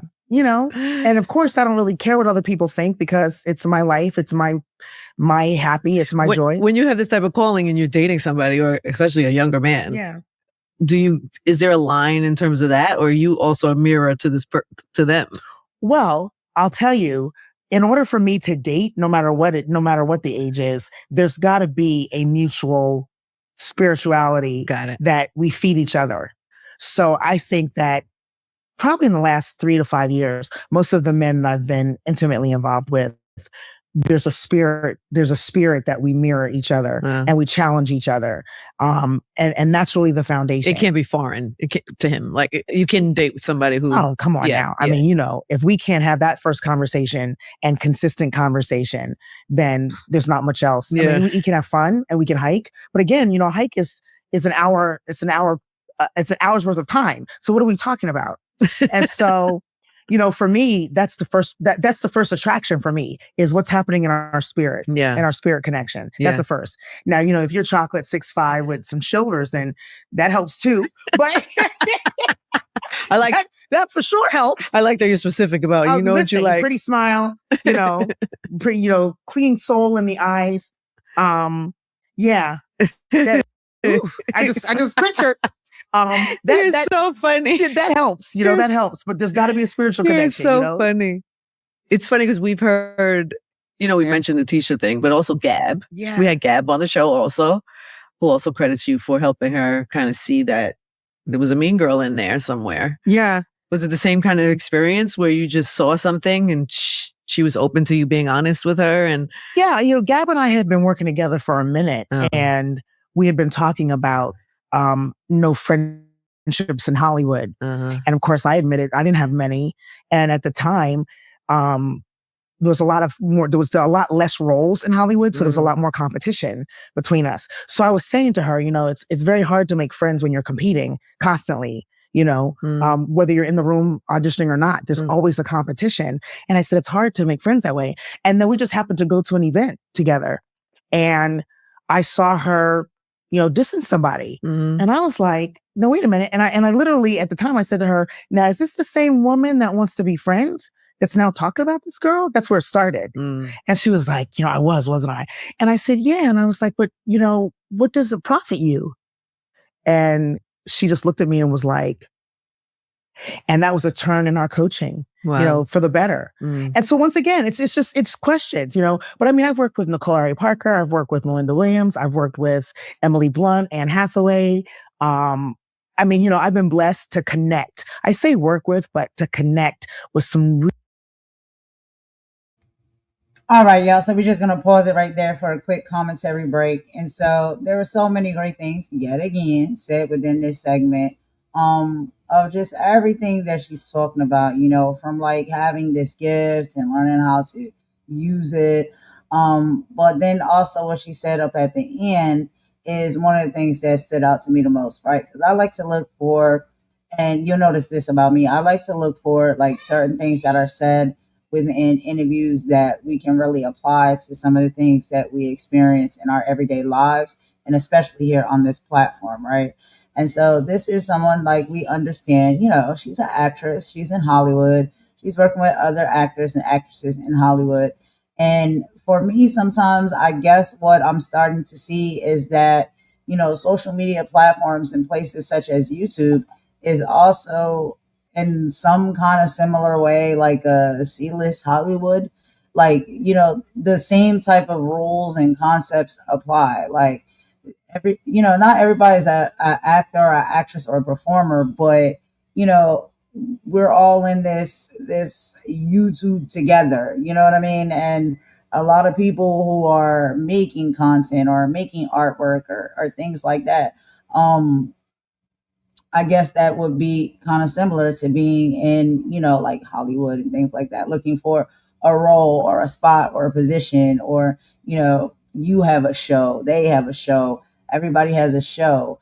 And, you know, what AJ was saying is basically like within that space, it's kind of difficult to have friends or make friends because it always seems like you're always in competition with other people, you know, who are running a show of their own or doing their own thing. And that can make it very lonely and very difficult and can cause a lot of friction. And one of the things that I have always felt that I did see, after like really honing into doing content and stuff like that to this level and this nature, is that yeah, that's a big thing on the platform. Like a lot of people feel as though that we're all in competition with one another, when really, like, if we tap into our spiritual alignment and understanding, that we'll see that we all do not need to be in competition with each other, because we all are unique. We all do things a different way. We all bring a different type of zest or vibe. Some of us do totally different type of content, right? So for that, those reasons alone, I just feel like there should not be any competition. But unfortunately, the way the systems are set up and the way society has been, and has had a heavy impact on our minds and how we think and how we engage with one another. It's like, yeah, there's a lot of competition, like, and so that does keep you from being connected with people, making friends with people and having genuine relationships and connections with people. The people who get it, then that will stick, you'll be able to rock with them. But the people who always see like someone else as their competition, or someone else is like, oh well, they may feel a certain type of way, it may make it a little bit or a lot of bit more difficult to have a genuine connection with that person. And so not only is that happening in Hollywood, but it's also happening here on the platform. And I think that's one of the biggest things that's causing a lot of friction and chaos, with people on this platform, is, the level of like competition and sometimes jealousy and envy and things like that. I think those are all things that we need to be realistic about, because I see it. I see it. I feel it. I feel it before it even comes in the room. You know what I'm saying? So it's just like, uh, speaking on like everything that she said this far, like people's intentions. Thank you, Mom Star. What is your intention? People's intentions. If you are an empath, or a person that really picks up like on spirits and stuff like that, and feelings, it's like you can feel it before it even enters the room, that somebody is having a level of like envy towards you or jealousy towards you, or feels like you're their competition. And then we have people now coming out with it and saying that, you're their ops and you're against them. And it's a lot of weirdness, you know what I mean? And we have to get to a place where we just are free. We're just free. And we are loving and we're kind, and we understand that, like, yo, let's just celebrate one another. Let's just be happy for one another, instead of hating on somebody else's swag and somebody else's style and what they got going on, or feel like if they're going to excel in some way, that's going to hold us down. You know what I mean? Now there are things, and people that do go out of their way to do that to others. But again, it ties into what we're talking about. Those people who do those things, those are the reasons why they do it. Because there is some type of competition they feel as though is there. There's some type of jealousy or envy that is there. And they'll go out of their way, to like, you know, hurt and harm you and dismantle what it is you have going on. And I like the part where she said, she talked to Gabrielle Union, and she was like, do you have a little bit of a mean girl spirit? And, Gabrielle Union had to be honest about that. And at a point in time in her career, she did have a mean girl spirit. Like, she wasn't very nice. And some people have had stories, in Hollywood or whatnot, that have talked about the fact that, yeah, Gabrielle Union was kind of a mean girl, and there's her reasons probably that she felt like she had to be that way or she operated that way. I think a lot of times that comes from being, like maybe hurt, envious, jealous, in competition, all of those things. I think it all ties in to what we're talking about here, or what she's talking about here on the live. And so, wow, because of that, I just feel like it's a very important message, because we're seeing a lot of that play out on YouTube. So Mom Star says, and also what you are willing to practice, and tying back into your previous comment. Yeah, yeah. We have to be mindful. Demonic entities, spells, etc., are done on this app as well, says V Love. I've heard people admit to that. I've heard people on this app admit to that they were doing spells. That's what they do. That's what they practice, and they can do them, and they're capable of doing them. I've heard people say it out their own mouth. Mom Star says, I don't know what the F I'm doing. I have a conscience.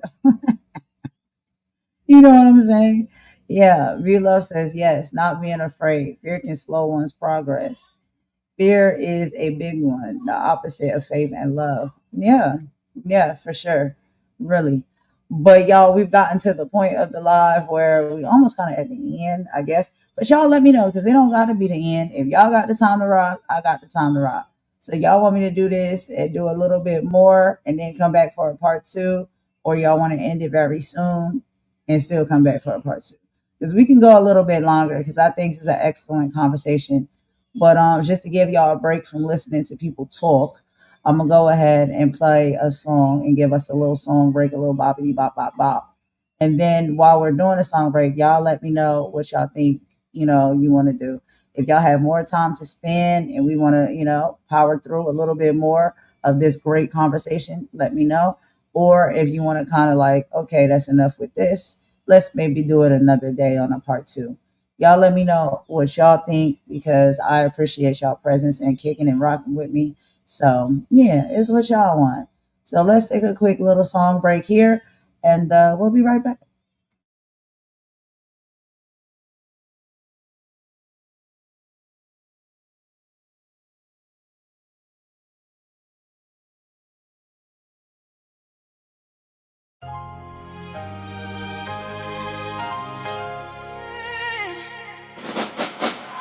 Sometimes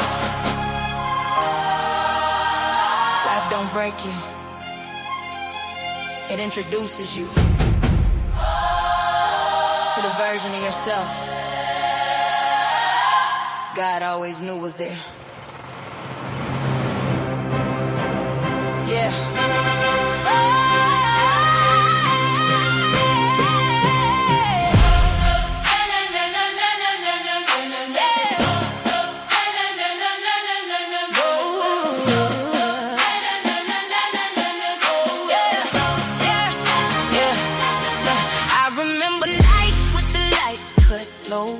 Dreams felt bigger than the world I know. Had a pocket full of faith and a heart full of scars. Still thanking God while wishing on stars. Mama said, baby, keep your head held high, even when you're learning how to say goodbye. People see the smile, never see the tears. Never count the prayers, never count the years. I learned pain can build a palace if your spirit keeps its balance. Lost some people, lost some sleep. Found the version of me the hurt couldn't keep. Yeah, keep going. Don't stop. God got me. I hear you. Every closed door made another hallway. Every broken heart made another story. Every setback was preparing glory. I wasn't buried, I was planted. Let's go. I'm gonna find my happy again. Even if I gotta cry before I grin. They couldn't steal what heaven put within. I keep rising again and again. Again, again, again, again, again, again, again, again. Find your peace, find your light, keep believing, you'll be alright. Find your peace, find your light, keep believing, you'll be alright. Find your peace, find your light, keep believing, you'll be alright. Find your peace. Yeah. Sometimes healing don't look pretty. Sometimes grace gets real gritty. Sometimes faith sounds like silence. Choosing love over violence. Every mountain made me stronger. Every season lasted longer. But somehow I kept breathing, even when I stopped believing. See, the mirror started changing, not because my face was different. My soul finally caught up with what God already envisioned. You don't need permission to become who you were born to be. That's freedom. Talk to him. Let's ride. Stand up. No fear. Keep walking. Who told you you were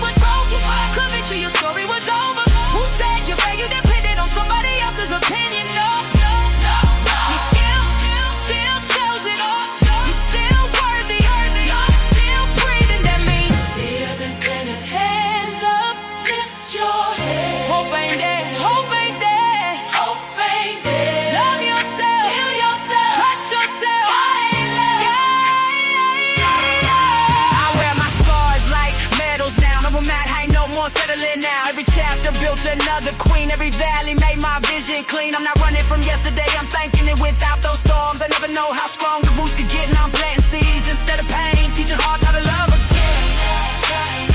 Maybe that's what purpose is. Turning your survival into somebody else's hope.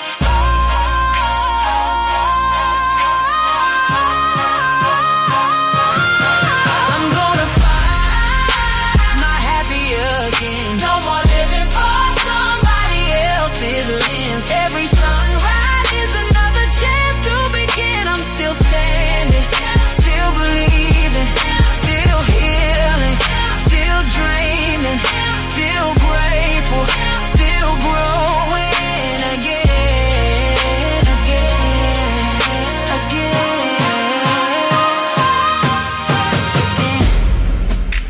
Your beginning doesn't decide your ending. Your pain doesn't erase your purpose. Your losses don't cancel your future. If you're still here,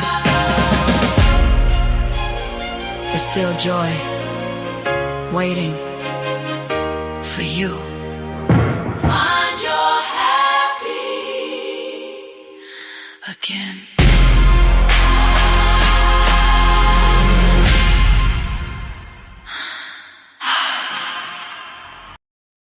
All right, y'all. So thanks for rocking with me with that quick little song break right there. And I see a few more lovelies have come in. So shout out to Daisy. Hey Daisy. Hey Asher. How you doing, Asher? And what is up? What is up, beloved? If I didn't say or shout out to you.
Copyright the I don't know.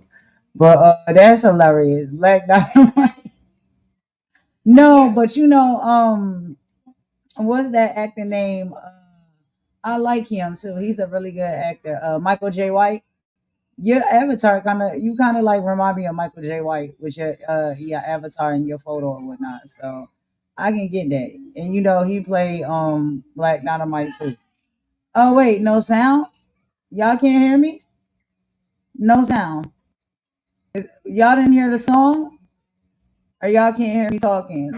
Oh no. Y'all didn't hear the song? Or can y'all hear me now speaking?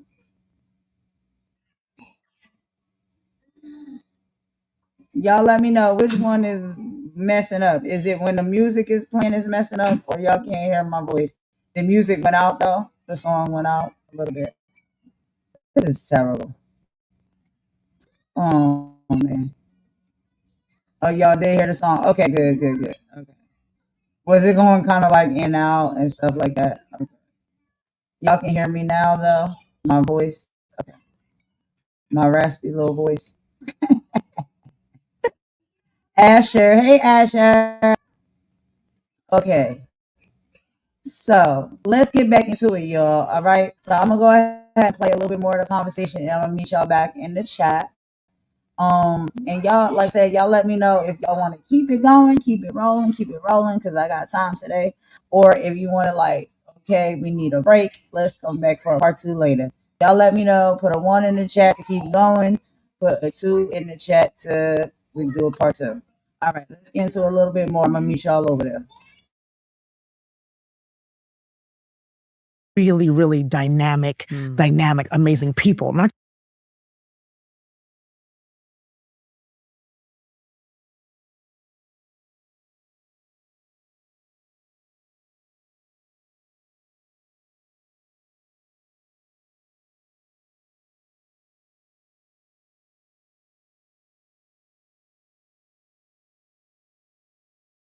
just women, but people.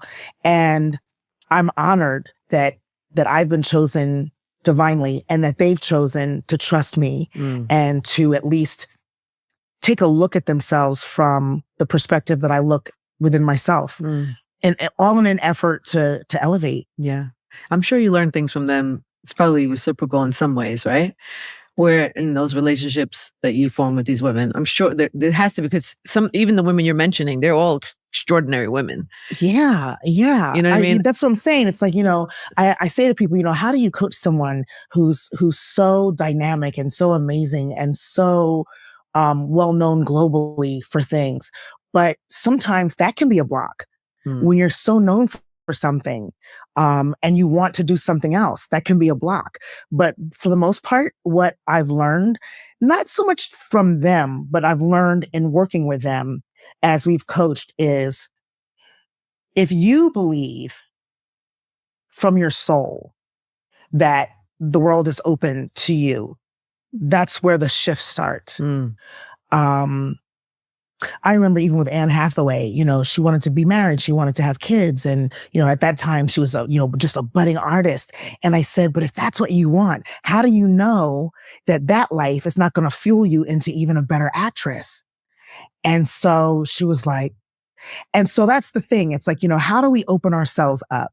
How do we open ourselves up to be what we're dreaming of beyond what we've become? There it is again. You hear that one? See, it just kind of comes out. This is not planned. It just kind of comes out, right? But I mean, isn't that great? That's pretty great. I mean, if you think about it, there's got to be something else you want to do beyond where you are. Oh, for sure. Every day. Right. See? Too much sometimes. So if I say to you, what happens if you open yourself up to just really believe from your soul that what you're dreaming can really be? What's the one thing you would say it was? You're asking me the question? Yeah. Ask it to me again. Okay.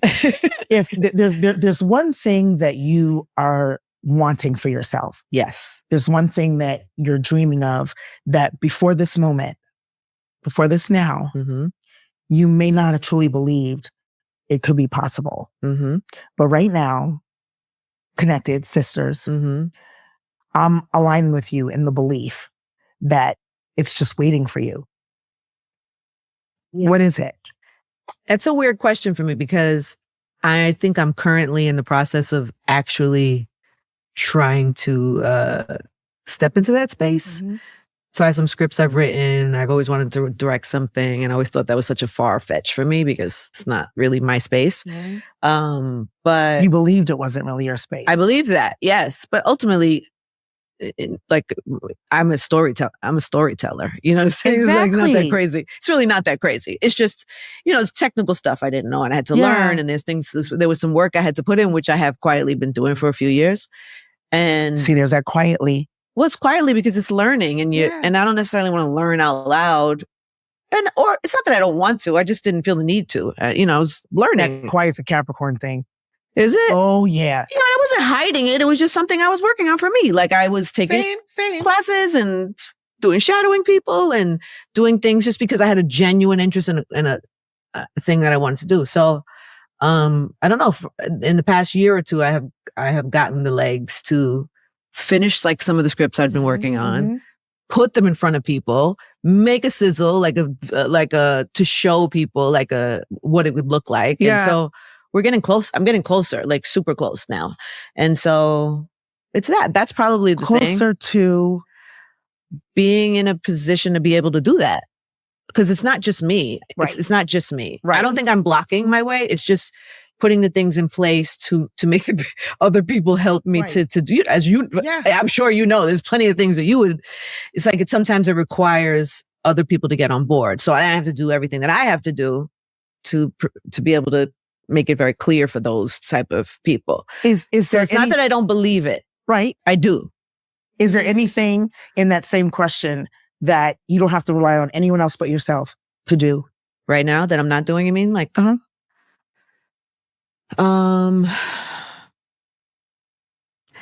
yeah. you? Yeah. Yes. But And even if you don't share it, no, I think it's just time okay, is my big it's challenge. not belief, it's time. It's not belief for me. Yeah, it's time. It's like organizing things in my life to be able to prioritize that, which could require me letting go of some things that don't serve me anymore. See, here we go. This is You know what I mean? That's the balance of life for everybody, Yes, right? Like you have to figure that part out, like opening the gates right to just the openness. The openness, yeah, for sure. There's a project I'm working on, and I'm kind of in the same boat as you, and it's completely new and different for me. Yeah. And I'm just gonna say, it's crime related. Crazy, right? Crazy, not crazy. No, not crazy. But I am. If I wasn't in this life, I would probably be a forensic scientist. This is crazy. Is that one of your projects? No, it's not. Did I just get hired? No, I have a girl. I have a girlfriend that when you said to me it's in the crime space, she came to my head. She's a friend of mine who used to be a forensic scientist, but her name came to me when you said the first line. She had a party one time in her house, and I thought when you said it, I said to her name, I said, "Oh, AJ would have loved that party." This was going on in my head. AJ would have loved that party that Sheila threw. She threw a party where listen to this party.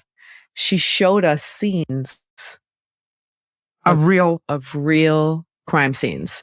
So she has 10 to 15 girlfriends in the house. We're eating popcorn. I love this already. We're eating popcorn. We're having cocktails.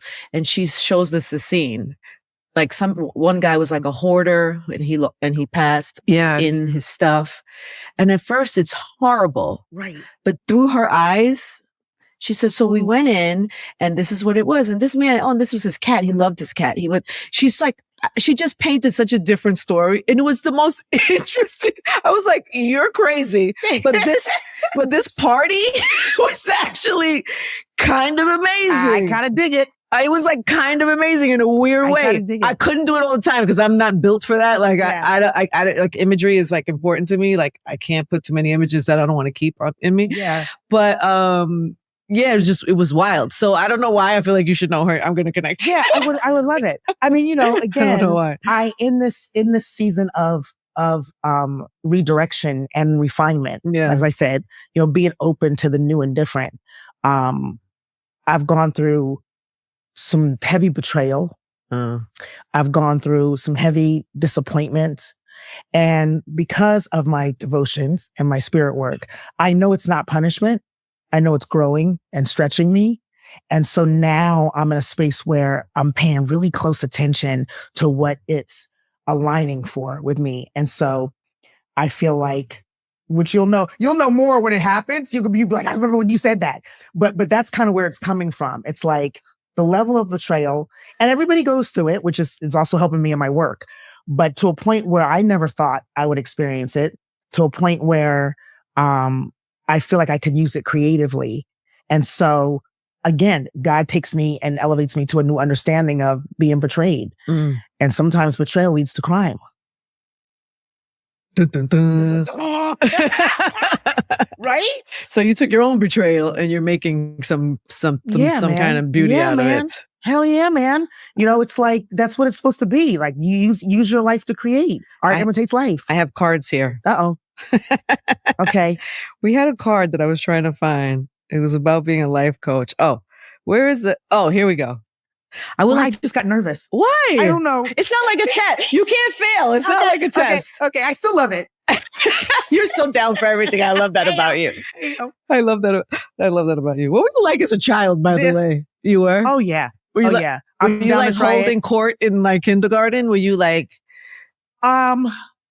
Probably. Yeah. I mean, I just remember, I just loved, and that's what I'm saying. I've always been without fear. I don't say fearless. I just have always been more interested in where's this taking me, as opposed to, I think I'm going to hold myself back and not go. So from insects to animals to jump over the creek to can you do a cartwheel? Like I was always willing to try. And sometimes I failed and had to practice till I got it. Yeah. But I'm still that way. Still. Can't you see her? The 6-year-old AJ? I could see her. Yeah. Amazing. Okay. So these are this is for our IRL audience who may need a little help. Okay. You see where we're going with this? Okay. Yeah. So we were looking at some of the things that, some of the hardest points, not just hard, but the most monumental points in people's lives that they may struggle with. Yeah. Transition or heartbreak or, new things that are hard. And so we looked at some of the biggest changes in people's lives. Divorce is one of them.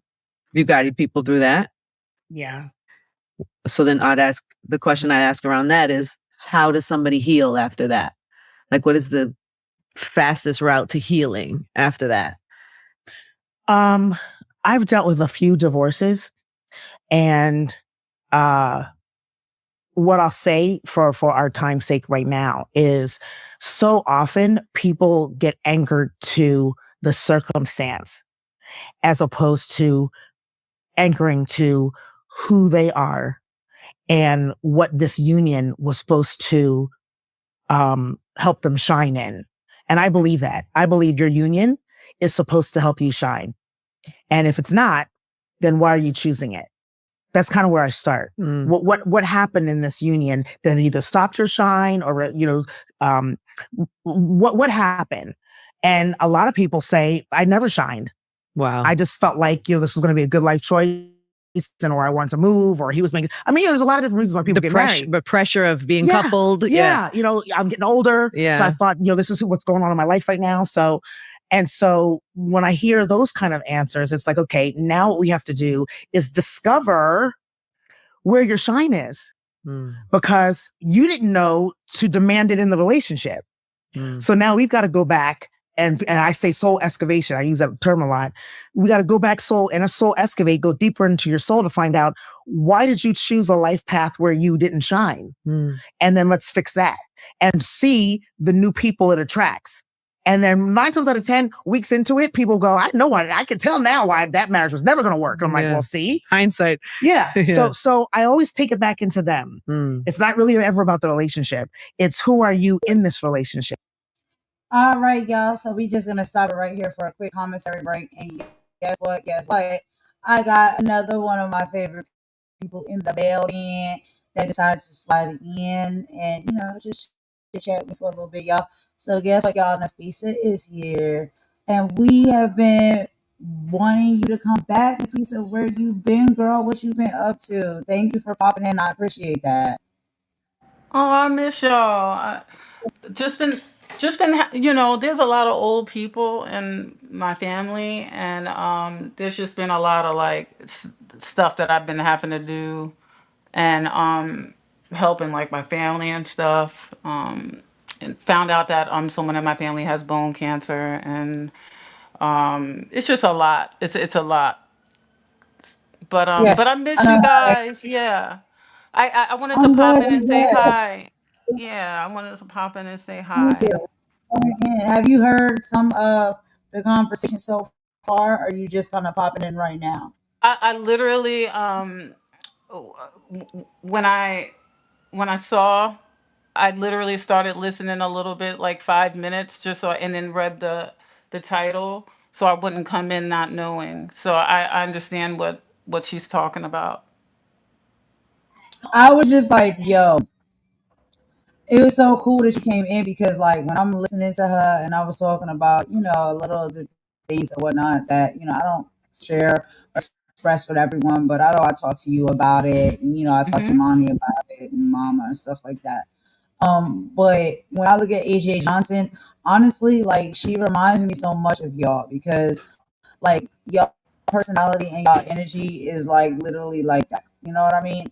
And I feel as though, and y'all are a little bit more fine wine than me, and respectfully, and so y'all kind of You have more still a so. baby though. You still a I baby. know, and y'all have more so of like a wrap around it, a control over it, understanding of it, and also a lot of wonderful people that come, and chit chat with us and support us as well. Like, as far as mom, Star also, she experiences those things. Well, she has that gift as well.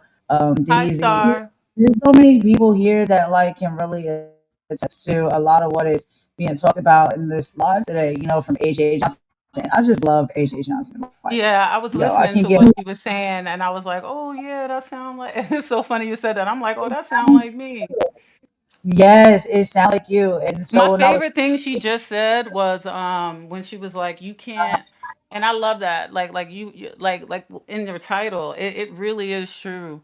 Like you can't have a relationship with someone if you don't have that relationship with yourself. You have to have a relationship with you can't get married until you marry yourself. You know what I mean? I'm not saying like go and put on a wedding dress and stand by yourself. I'm just saying like if you really do love yourself and you have a relationship with yourself that's positive, it like it's going to make people, and it's going to put that shine on you, and it's going to show people that energy that like of goodness. So if you have that goodness within you, then it has to come out, and if you don't have it, it can't come out.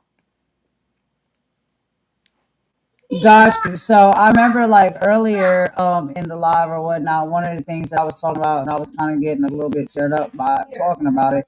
It's like, a lot of what I can see, AJ gift is that she seems to be like an extremely high functional empath. And Mhm. I was like, yo, I do have like levels of being like an empath, right? But Mhm. it's something Mhm. I've pushed away. I've tried to push away and I try to silence because it's just like it's a lot. You know what I mean? It's very heavy on your spirit and your emotions and things like that. And one of the other things that I was saying is that I feel like if you are a person that is an empath, it doesn't really matter how much you try to push it away. What you're pushing away is what you have been deemed to do with that gift and that skill. And despite the fact that you're pushing it away, you're still absorbing that energy. And I feel like when you absorb that energy and you're not using it in the proper way and pouring it back out in the proper way you're supposed to, now you just have like all of this energy building up in you. And then the moment that you get into a conflict or something like that, that's negative, all of that energy that you build up inside of you, it just kind of like pushes out, like kind of like Dragon Ball Z. You know what I mean? Like that's what I was saying earlier. Like it's like you're building up that energy because there's something positive that you need to release it back into. But when you deny like what that is, and you don't properly pour it back the way you need to pour it back, it's gonna be like a buildup in you. And then as soon as something negative happens, because we all are human, we are of the flesh, and we know that sometimes it's going to be things where we bumping heads with people and we falling out, we raging out. I think that level of energy carries with us, and that's what lets us like we pop off and explode the way we do. But it should have been properly, like distributed in the right way. But because we deny, we try to pretend like, this is not something that, we're supposed to be utilizing in a proper way, and we try to ignore it and push it away, it doesn't mean that it still doesn't build up within us. So what do you Yeah, about yeah. that? I think I can I can understand what you're saying, but I want to put it this way because I know that you probably will agree 100%. I think a lot of people, when they think of empath, they as soon as they hear that word, because of the internet, because of all the information that we have access to, they think narcissist. So then you think narcissist, you think empath, and then a lot of people like try to put themselves into the empath spot because at that time they're hurting. So you'd be so surprised how many even like really sick narcissists, like people like the type of narcissist that really like a chronic narcissist. A lot of people, a lot of them think that they're the empath. So I love studying this stuff. And there's different levels to empath. Just think of it, because I look at it like this, because I'm definitely an empath. And I really didn't know what that was for like the first like 26, 27 years of my life. I didn't understand like what this was. Like I would literally get pain that other people would have before it happened. And I didn't even get into an accident or nothing, but my knee is hurting. And that person ended up in a car accident that I was close to. You get So, what I mean? You get what I mean? There's levels of this. Like when my mom passed away and my godmother passed away, which is the brother that you met that came on here. That's his mother. His mother passed away 6 months after my mother passed away. And when his mother was sick when I was born, the reason why we're brother and sister is because she was sick with liver problems, and he had to get, she wanted her son to be breastfed, and my mom was breastfeeding me because I was 6 months old, and so she breastfed us together. And then when my mom died, she died 6 months later, right? And when she died, right, I didn't know this. I didn't go to the funeral and stuff because I was just 6 months, and then my mom, like, it was just too much for me. It really was. And I'm sorry. I'm it's so okay, it's sorry. okay. And when I Yeah. found out, right, you know what he told me? I'd never in my life had like a bladder infection or anything like that. I never had one, right? And there I am at 34 years old, right? And I had a bladder infection for like a week and a half. Everybody's like, you gotta go to the hospital, you gotta get this. I'm a natural girl. But it was literally Yeah, yeah, yeah. empathic. It was literally empathic. My brother told me, he was like, my mom had a bladder infection when she passed. They were giving her like some medicine for, and I didn't even know. So it's like, look, there's different levels to this. So you have those kind of empaths, which is dangerous to be that type of an empath. So when you find out, because some people, they don't care about this kind of stuff. And if you don't care about like empath stuff, then you're probably not an empath naturally, because you don't really care about this stuff. You know what I mean? But when you Right, are, you get what I mean? If you go, oh, I don't know about that, like you don't even care. You know what I mean? Like about that situation. right. But there's Because different it's one levels. thing to like push it away, but it's Yes, another yeah. thing to just like Yeah, that's what I totally. wanted to talk to you about. That's what I wanted to talk to you about. Like, so Mhm. then you have the empath that realizes that that's what they are, and then the empath that knows the power of it. Because a lot of empaths look at it like a sickness, and that's what they treat it like. They really do. They treat it like it's a sickness. And when in the action of treating, I'm looking at the picture right now, and Imani's picture looks so much like what's her name? What's the lady's name on the screen again? Oh, it's on the tip of my tongue. AJ Johnson, Yes, yes, sir. I don't know why I could not think of it, but she looked almost just like their hair looked the same. Like she looked like Imani. They look like sisters right now on there. But Imani is beautiful. She's really yes, but beautiful. then don't they look like sisters? She's beautiful too. Yeah, don't they look like sisters right there on the Yeah, picture? yeah. I know Yes. what you're talking about. Yeah, in that freeze Yes, I'm frame. sorry. I'm sorry. It's the ADD, the ADHD. But yeah. So it's like when you find out that your empath can literally kill you, all right, excuse me, it can unalive you, it could destroy you, or it could be your power. Right. So Right. It can be a superpower. Shout out to Split. We be yes, talking about yes, superhero, yes. superpower. It could give you power, or it can actually take you out. You see what I mean? So it's a double-edged Eat sword. you alive. It'll eat you alive and destroy you. Yes, it's a double-edged Yeah. sword. So Yeah. so so so it's like, so then you have your type of an empath that understands like the so then you have to put these in sections, okay? So you know how they say, we were talking about this when you first started. Remember when we first met each other and we were doing that, the lives and stuff, with Kim and stuff like that, and we were having a ball and we were talking about the like the emotional intelligence. Yeah. We was And having some you remember we were talking conversation. about emotional intelligence. Remember that? Remember we were speaking on that? Yeah, we was having some really deep conversations Oh, back in the you're day. you're muted, baby. You can't hear me? You're You're not muted. hearing me? Hold on. Let Hey me guys, see. can you hear her? Let me put my glasses on so I can see the chat. Y'all hear me? Can Can you y'all hear guys me? hear? Can you guys hear Golden? I can't hear her. Can you hear me? Can y'all hear us? Oh, We I hear don't I each don't other. know why I can't hear People you. hear us. Hold on. Let me make sure now. Okay. Is it me? Talk to me. Is it me? Oh, you can hear us both. I can't hear anything. It's me. I'm gonna pop out and pop back in. It's gonna be it's me then. Okay. All right. All right. Gotcha. All right. This damn stream yard, Oh, I'm happy telling you, child, life. be I'm looking acting at People foolish. Star, It Split be My acting Media. foolish. ADHD. I'm gonna pop out and pop back in, guys. All right, girl. All right. I'll talk to you when that's the moment when you pop back in. But yeah, so y'all, and that's why I'm like, oh, that's so cool that the piece came in or whatnot. Because I remember like, yo, when I first started talking to her and connecting with her or whatnot, like she really is like deep like that. You know what I mean? Like she has a gift and she uses her gift. She knows how to, utilize it properly. Like she does the work. So that's what I'm saying. Like it really, she reminds me a lot of like AJ Johnson because she's there with it.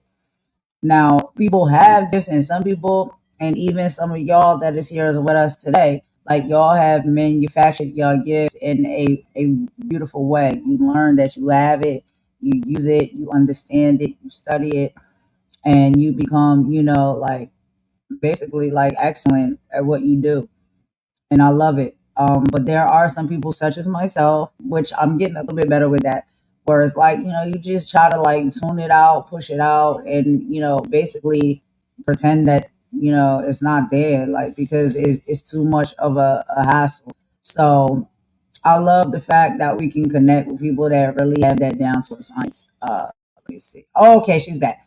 All right, girl, you back I'm up there? sorry that was all. I don't know what happened, but I couldn't hear any. As soon as you switched the screen, remember when you put us both on there?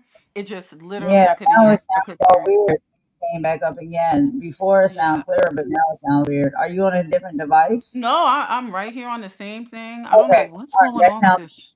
no, no, no. Okay. That sounds better. It's clearer now. It's StreamYard is doing weird things. It's been like this for everybody. So yeah, I don't know. It's the platform, but you sound clear.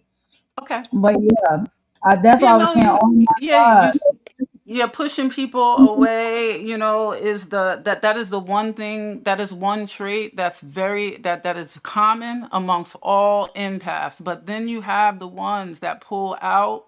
You get what I mean? And they realize that it is their power. They learn how to read books on it and look at, just like what you do.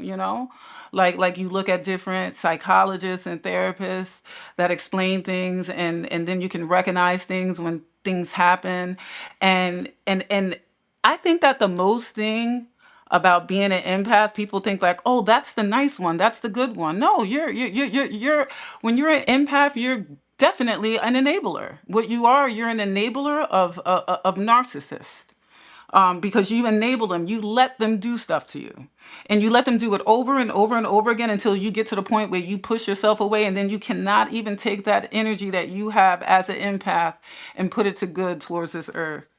And I've noticed that when dealing with like the whole craziness of the YouTube, and that's why I stay in the bushes a lot, because I know that I want to be up here. I know that I am doing other lives, and just I want to get into this, but I want to learn like these people, because I want to see the screen names. I want to see what people are saying. I want to understand how people deal with these trolls and stuff like that, and come up with scenarios in my mind, because they actually happen. Every scenario that I said that would happen with us, it's not like I was trying to be negative, but I knew it was going to happen. You know what I mean? Like I knew, like, this is what's coming next. But to take the empath energy, right, and then block people out, what that's going to do is make everything worse, because you can end up really getting sick from that, and you're not treating it the right way. So the same way we have, like remember when I was talking to you about when we were having those lives and we were talking about emotional intelligence. Right. We was having some really good Yeah, conversation. yes. Mhm. Now that's where I lost you at before. Yes. Now I believe that there's empathic intelligence. and selective empathic intelligence. I agree. Once yes, once you understand what's happening in any situation, it could be your mother, your son, me, your sister, your brother, your aunt, your grandma. Once you're selective about what you're going to be empathic with, that's where the power's at, because most empaths don't have that kind of control. And you can do it. And there are people who say that this is a theory that can't happen. I'm sure that there's other people out there and that say like this, we don't have a choice. This is just the way that we are. No, it's not. We all have the power when it comes to ourselves. And so when we see that something is too much, we don't have to throw the baby out with the bathwater. You know what I mean? We don't have to say we don't have to. And when I say that, I mean like with everything. I mean like if someone isn't doing something to you that is putting your in like a physical danger or danger, like I'm talking about real danger, not this new woke I'm in danger because you hurt my feelings. I'm so against that, and that's why I'm not in a lot of these fights, because I've learned how to be selective with my, because I know that the way that I am and the way that I love people, th- that I don't have enough. Even though I have a lot of things and stuff, like I don't have enough things to have a lot of friends, because I'll give it all away, because I love sharing. So I'm very choosy on You who, are like you said, I'll give it yeah. all away. Like, yeah, like Yeah, I love this, sharing, because it's because not this. having everything to Mhm. yourself is just not fun to me. Right, If I say, "Oh, I really love this makeup," I want you to be able to get it and say, "Oh, I love it too," and show me a picture, and then maybe we could do it together. Like, you know what I mean? Like that's how I am. And then you have to understand that everybody isn't like that. Sometimes people need, and I notice that with a lot of people in this sector, I notice that people have to feel good to feel um like, even if you are like say if you are rich and you have everything and you don't need anything, does it make you, because I know I wouldn't be that way, but it makes people feel good to know that they have more than someone else, especially when they boast about it, or that right, someone is in a unfortunate situation, and you put all of that out there. I understand if someone is in an unfortunate situation, then they got the nerve to say something about you and start something, and then you say something. I understand that. But it's like sometimes that is what people's energy is. That's where they get their life from. I know I have more than you, so I'm going to say all of this and that. You know what I mean? I'm going to make you feel even worse than right, what you are feeling, even though I know I have all this stuff and I know that you are struggling, because I've had personal conversations. I'm not going to just right. ignore it. I'm going to make content and stomp you in the ground. And I'm not like pointing my finger at anybody. Like we've all had our moments and Oh everything yeah. like that. But Right, mom. what I'm saying is that like that makes people happy. And Mhm. that scares me when I see this, because I could never, it doesn't make me happy. Sometimes I act like I don't have things, just so, because I'm like, I don't want them to be mad at me, because you know what I mean? And I used to be that way. I used to be that way. Like I won't, I'll tone myself down, and I Yeah, won't do this. because You know you what I change mean? that you have Yes. to feel like because I have these things, I don't want to make anybody else feel as though, some type of way because I have them. It's just like, Weed makes me and happy then too, I'll Slit. give it to you. You know what I'm saying? Like, I'll give it to you, whatever it is that I have, and whatever. It's like, yo, if you need it, or if I see maybe you have a hard time getting it, I'll give it to you. That's fine. You can have Hmm. what I have. You know what I'm saying? Like, there's a lot of people that have hearts like that. You know what I mean? So I get it. You know what I mean? And what I thought was really dope about this conversation, and my mic is trash, y'all, right now. I've ordered another one. It's I in was about to delivery. say, do you need a mic, babe? Yeah, bro. Child, my mic is busted again, and then I had to use the backup mic, and then that still, You it's can't like, let these. It's either JJ or you yelling in the mic when you get mad. You can't. well, it could be me yelling when I get mad. But no, for the most part, it's JJ. Two can be true at the same time, right? Right, two things can be true at the same time. Sean. Maybe I'm yelling too loud. Now, for real, what it really is, JJ is getting his hands on my stuff, and I have to keep disciplining him for that, in a respectful, safe way. But yeah, he's getting his hands on my equipment and stuff like that, and he's the one busting it up. So I gotta get it.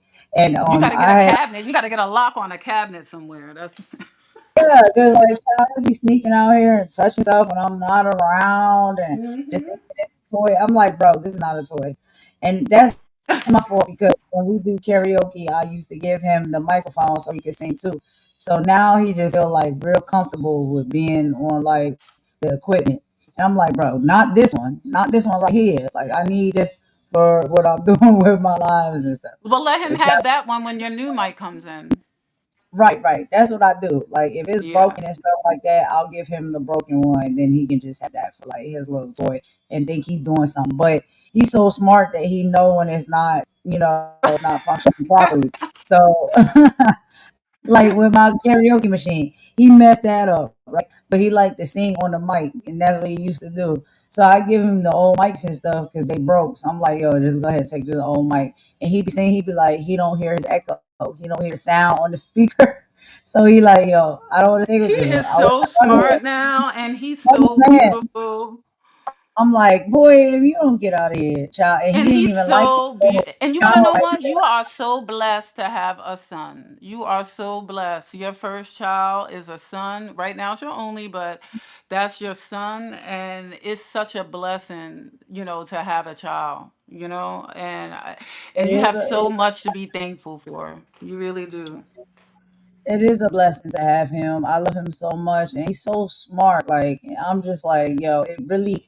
Sometimes I just be sitting there, I be astonished because I'm like, yo, he is. He comes to me and he say certain things, and I'm just like, it's cute because I'll have a conversation with him.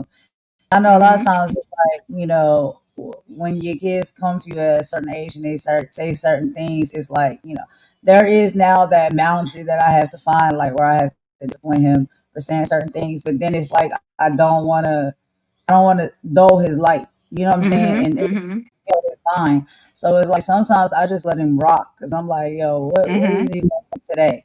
And he be saying sometimes like things that just be like it be going so like I can't explain it. Like the boy is just really smart. He's really smart and he catches Mm-hmm. me so fast. And I'm like, I don't want to like, even though it's like sometimes it's like you gotta discipline them when it comes to certain things where it comes to like disrespect.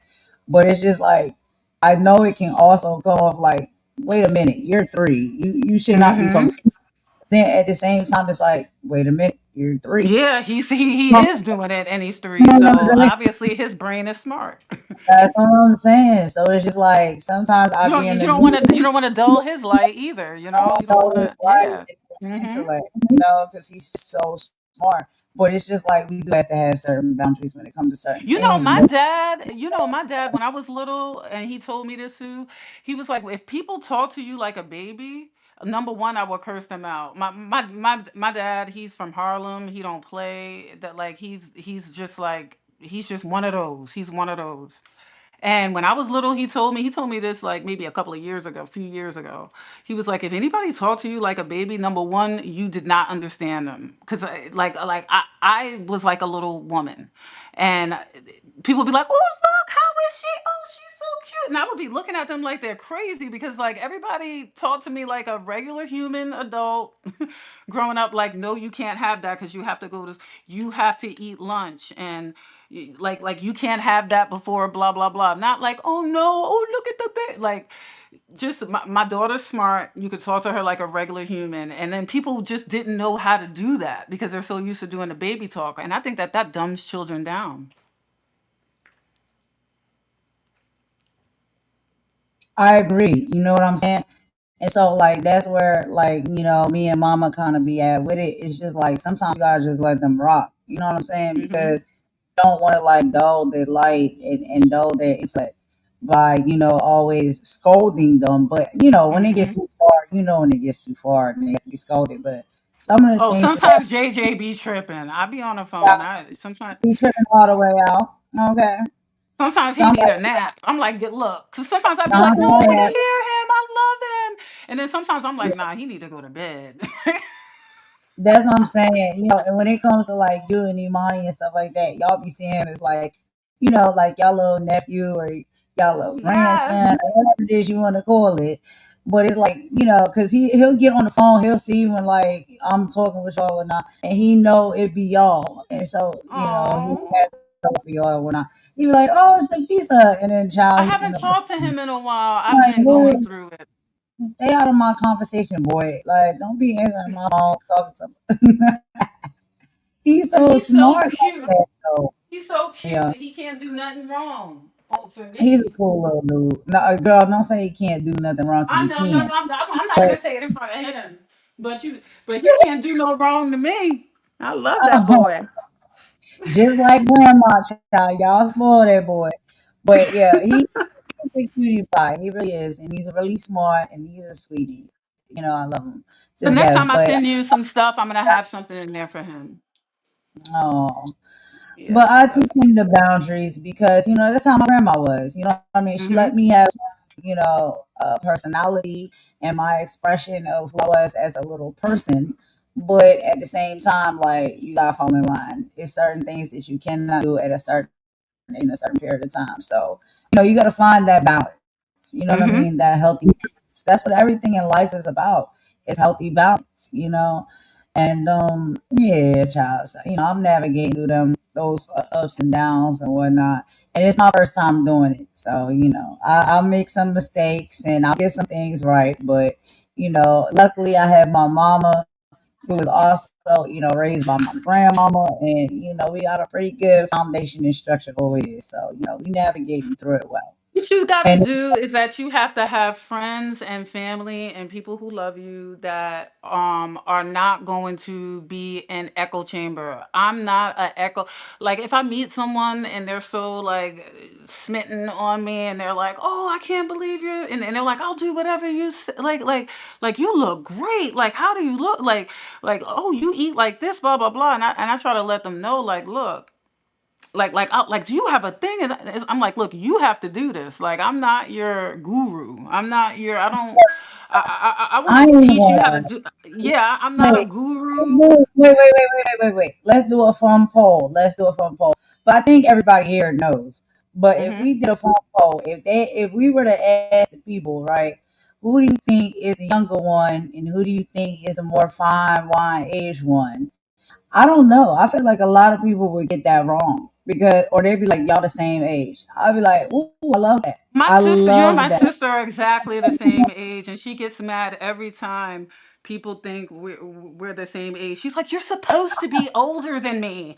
Like, I don't understand. Can't you tell this is my big sister? She's my big sister, and I'm like, I'm the old one. I don't mind. You know me. I'm the old. And then they're I'm like, the "You old got," one. and her friends will be like, "Nah, I really thought that. I thought that she went to a different school than us or something."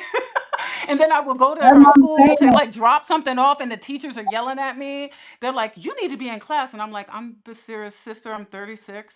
Like, I'm Yeah, like 36 I years old." been graduated high school. Like I don't like I'm grown. Like I don't go to school no more. But they gonna be like, girl, you need to get your back in class. That's how Hmm. young you look, Nafisa. Like you really are a pretty woman.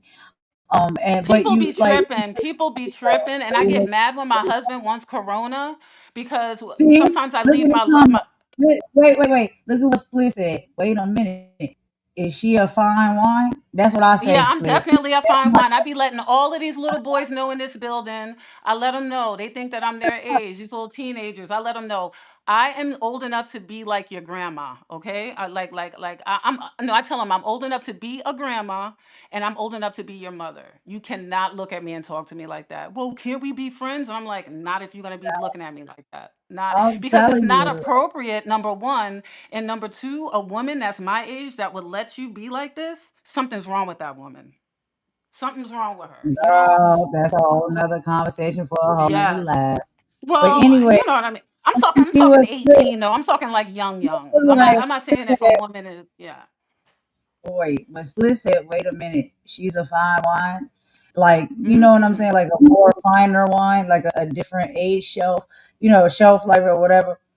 Yeah, she is. But that's what I'm saying. Like her and Imani, I look at them as like my big sisters, and I don't have Mm-hmm. siblings. You know what I'm saying? So like that's why I love them so much because I'm like, yo, they like my big sisters.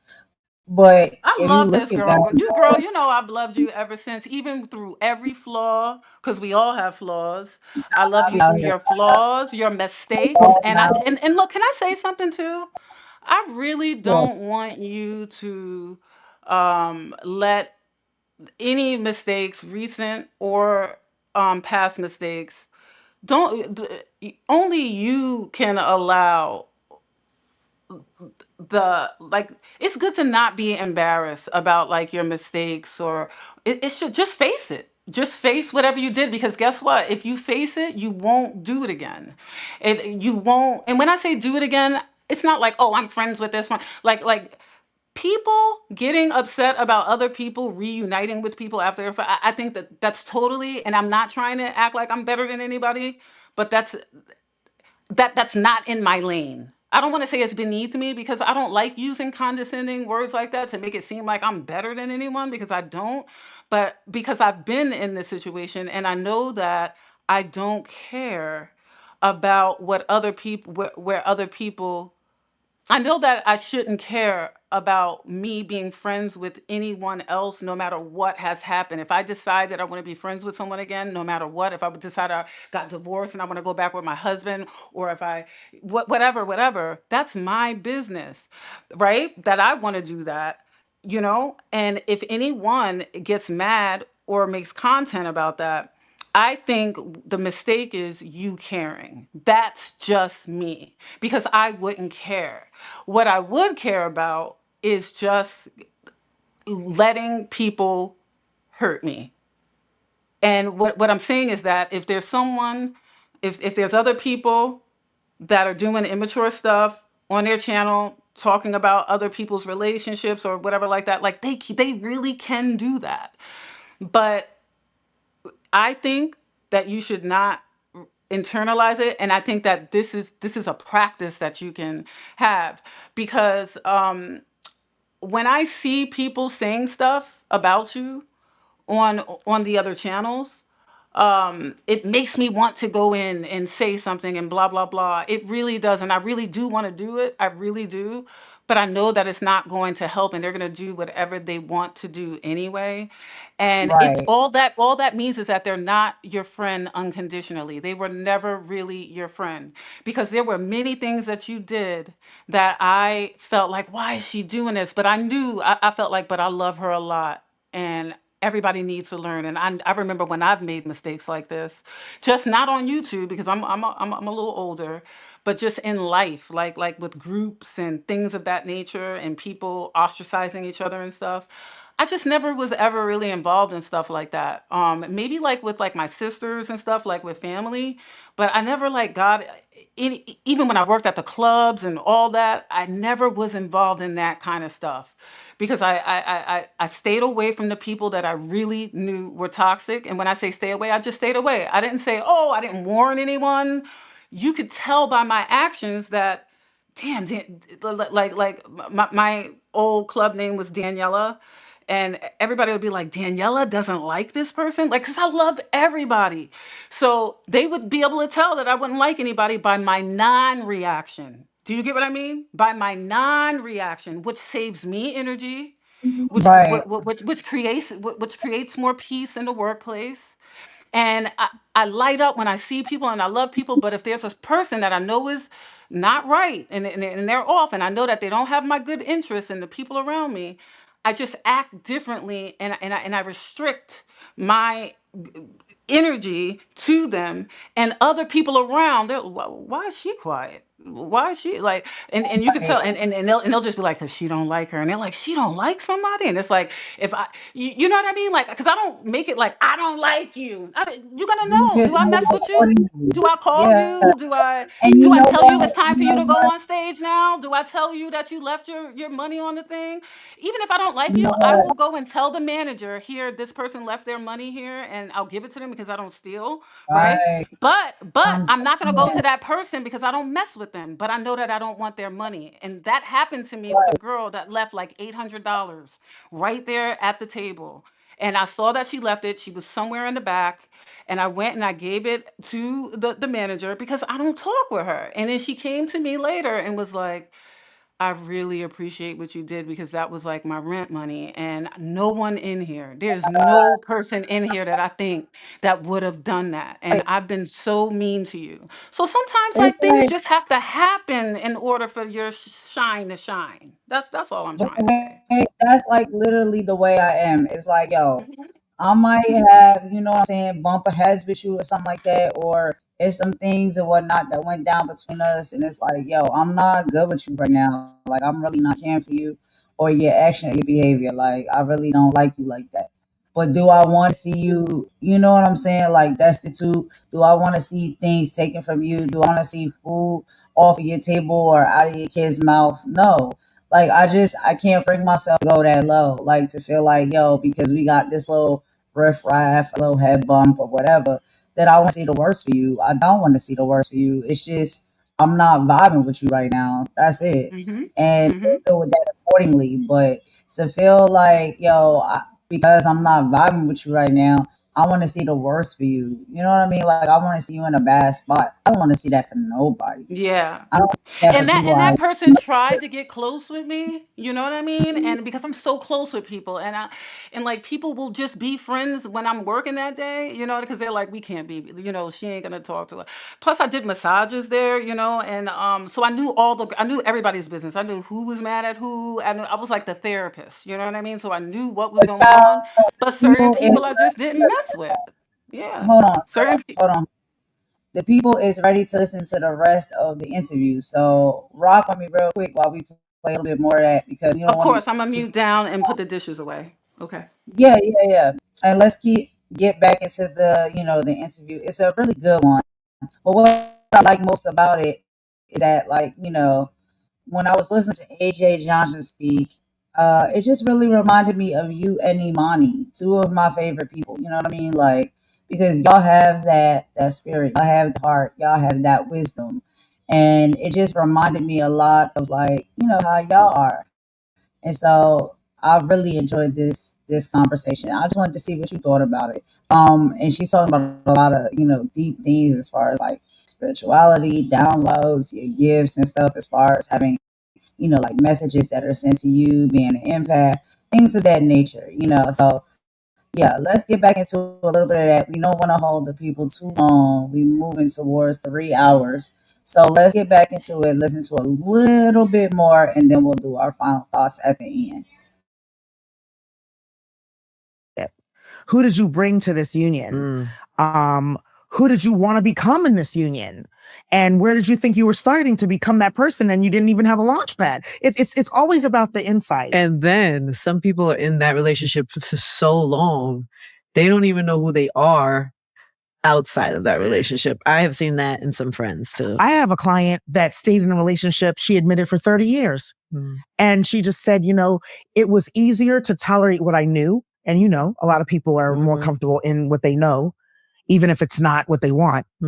Sometimes they're more comfortable staying in what they know than taking the challenge and the leap into the unknown. And then the work becomes, but what if, there's the thing, the what if the unknown holds your blessings? You're preventing your blessing because you're staying in what's comfortable. What's comfortable is not your place. It's not where you're going to thrive. It's not where you're going to shine.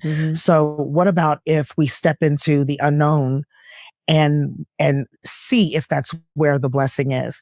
And it doesn't take long because somebody like that, there's so much unknown that can be small. It can be go for a walk in the park. It could be, go take a dance class by yourself. It could be go sit at the bar by yourself and start a conversation. It could be small things that help people discover who they are that they blocked for so long. Oh, that's good. Do a lot of people come to you in that moment, in that time? You know, honestly, some people come to me for other reasons, and then we uncover it's the real issue. Got it. Some people come to me, oh, I want to lose 10 pounds. And I'm going, okay, well, how'd you gain the weight? My marriage. Well, what about your marriage? Well, he and she. And I was like, okay, wait a minute. So before we lose the weight, let's talk about this relationship problem, because that's where the weight's coming from. And I'll say sometimes the weight gain is not just from food. It can be bad trauma. It can be bad situations that you're carrying.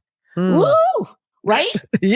Yeah. So, I mean, sometimes it's like, we get to the other issue, but they'll come to me for something completely different. Yeah. And then we uncover. You uncover. Yeah. Let's talk about a good life change. People actually coming to union. Yeah. I guess the question you kind of already answered is like, when does that work? But it's one thing to say, what's on the other side of this might be better for you. But what about somebody who's actually maybe found it? Maybe scared of it, maybe don't know how to be in the type of union. You know what I mean? Yeah. How do you navigate that? I kind of feel like I'm that right now. What do you mean? I'm in that position where I found someone who checks a lot of the boxes. And so now what I have to learn is, how do I navigate so many boxes that get checked? It's not perfect, but I've gotten, I'm so used to settling for 2 boxes checked or 3 boxes checked. Now I got 8 out of 10 boxes checked. Ooh, that's some different shit, right? Like, what do I do now that there's so much that's right? Right? So even that, and so I confessed, I was like, I don't know how to navigate this. And so we're learning together what that looks like. So using my real life experience, I'll say to them, it's a process, first of all. And you have to go back to relationship school. You have to go back to self school. I call that a lot. There's things you're going to learn about yourself that you don't know yet. And this union may have been brought to your life to be your school, because you may not do it for somebody you don't love. But because you're now in love with this person, you want to build a future with this person, there's places you're going to go you may never go with someone else. And so let's see what that looks like. You just made me have a thought. I had this conversation with a girlfriend the other day, and she was saying she's been with this person for a long time. And as she's feeling to the point she's going to have to either get married or let it go. And loves the person, not sure in love. Some people are in just a relationship that doesn't rock any boat. They're just kind of there. They're just kind of there. There's no fireworks, but there's no problems. And then they just coast there. My advice was, you should go to a therapist and you should start your sessions with, I need clarity. Yeah. And then have them ask you all the questions so that you know what the answer is. Because there is an answer. I always believe there is an answer. There is an answer. There's always an answer. There's an answer. And I mean, something you said, I'm going to say, I think we all deserve fireworks. They're going to be different. I mean, some people 4th of July and just, at the parties and stuff, some people like the designs. Some people like the ones that are loud. Some people like this, Yeah. But I think we all deserve the feeling of fireworks. Yeah. But you have to know what brings you the fireworks, right? Yeah. Before you even get into the relationship with no because fireworks. you might throw somebody away because they don't give you fireworks, but you actually might be the person who has extra flammable clothing on. Flame resistant clothing on. Yeah, you might be the problem. It's like, investigate self, because a lot of times we find ourselves really settling for a lot, and we don't realize that we really are worthy. We're worthy of what we want. We're worthy of, having a life filled with joy and happiness and peace, but we just are not necessarily willing to do the work on ourselves first. Yeah. And then within the relationship, whatever that relationship is, we're not willing to do the work to actually find that joy, peace, and happiness. But I feel like the first step is you got to believe that you're worthy. You have to. And so many of us don't. Why? Yeah. It could be, upbringing. It could be relationships that people witness coming up. A lot of people are argumentative and problematic because that's the mother-father relationship that they were raised in. A lot of domestic violence happens that way. When you're raised around or within a domestic violent family, you don't know anything different. And so love becomes that black eye or that grab. I know it, thank God it sounds foreign to us, but it's true. And so it can come from a lot of different places. And even that, it's like, whatever the agreement has been, I don't care how long it's been in your life. I just believe that if you believe, that word keeps coming up for us, if you believe strongly that you can shift, then the shift is possible. But you got to be willing to do that work to let go of what's old and create the new agreement to shift. And so that's called work, right? That's self-work. It's looking within self to say, hey, you know what? I believe I can have more. I want more. It's going to take a lot of me releasing the old agreements, letting go of them, and trying to walk and be part of new agreements. Yeah. But I believe I'm worthy. I believe I can have it, and I'm not going to stop till I get it. That's what it takes. Mm-hmm. That's what it takes. You believe you are, right? Oh, for sure. You should believe you're the guy with the 8 boxes. That might be a... Oh, I believe it. I believe it. Okay. I believe it. I'm just learning. That's pretty good. Oh, I know, right? I was impressed when you said there was 8 boxes. Listen, so am I. So am I. I don't know. You might have to get rid of the hiking guy. Well, I'm just, and they're falling off. You might have to clean. They're falling off. You might have to clean house a little bit. And I gotta tell you, can I tell you something about him? Yes. He doesn't ask about the other ones. He doesn't talk about the other ones. But he knows about the other ones. You're honest. Yeah. But he doesn't bring it up because he's busy working on the boxes that he wants to check. Mm. And I think that's amazing. Yeah. Sometimes I want to volunteer and go, so the movie guy, I dropped him. And then inside it's like, well, why are you telling him? He's not asking. But I think he kind of knows already. Yeah. He kind of knows that I'm getting more and more into him because he just checks all these boxes. That's amazing. Yeah. I love that for you. Yeah, I love it for me too. I'm gonna be 108 by the time it works out. But I mean, No, stop. Don't say that. Don't say that. Is that something you want? What's the something? Like, do you want to be coupled, married? I don't know. So that matters to a woman. That matters to some women a lot, and some women. All right, yeah. So I wanted to pause it there for a quick little commentary break. And again, like I said, we're gonna probably have to turn this into a part 2 because we done already kept you about 3 hours. So I ain't trying to keep you too much longer. So we'll do the rest of it on the part 2. But all right. So like I said, so many gems get dropped with everything that they talk about. But one of the points they were talking about, which is something that I did do another live on that someone else was talking about, which is Niecy Nash. And what I seem to be seeing that is like a big deal with a lot of people is a lot of people are trying to find love and genuine relationships. And so one of the things they were talking about on a relationship is like, what makes it rock, what makes it doesn't rock. You know what I mean? Like what are the things that are connecting people to each other and staying together for so long that is important and genuine? What do you really think about that, Nafisa? Because you are a married woman, girl, as young as you are. Yeah. And so tell me, like, what advice can you give for people that are looking for love and want to be married and things like that? Like, what are some of the things you feel about marriage? Look, the finance lady at my husband's job, when I went to drop some paper off the other day, she thought that my husband was like a child, you know what? He's like, why are you with this that girl out of your league? And he like, she 46 years old. Look, what you got to do, this is what I say. It's it's about connection. It's about actually uh, all women don't need the same thing. All women aren't a monolith. The same thing that we do with the race thing. Just because you're a woman, you're not a monolith. Some women want things that other women don't. There's a lot of women out here, and especially like what I'm seeing. I'm trying to get into social media stuff. I really am, but it's hard for me. I, I think that there's a lot of stuff that these girls want. I've never wanted it, and I don't want it now. So and I think that there's people out there that's like me too. And so I think that the biggest thing is number one, chemistry. Because there is certain people when you go inside the room with them, and it's not even with just all empaths. I think empaths notice that they're empaths. I think we all have the power. I do. You know, I,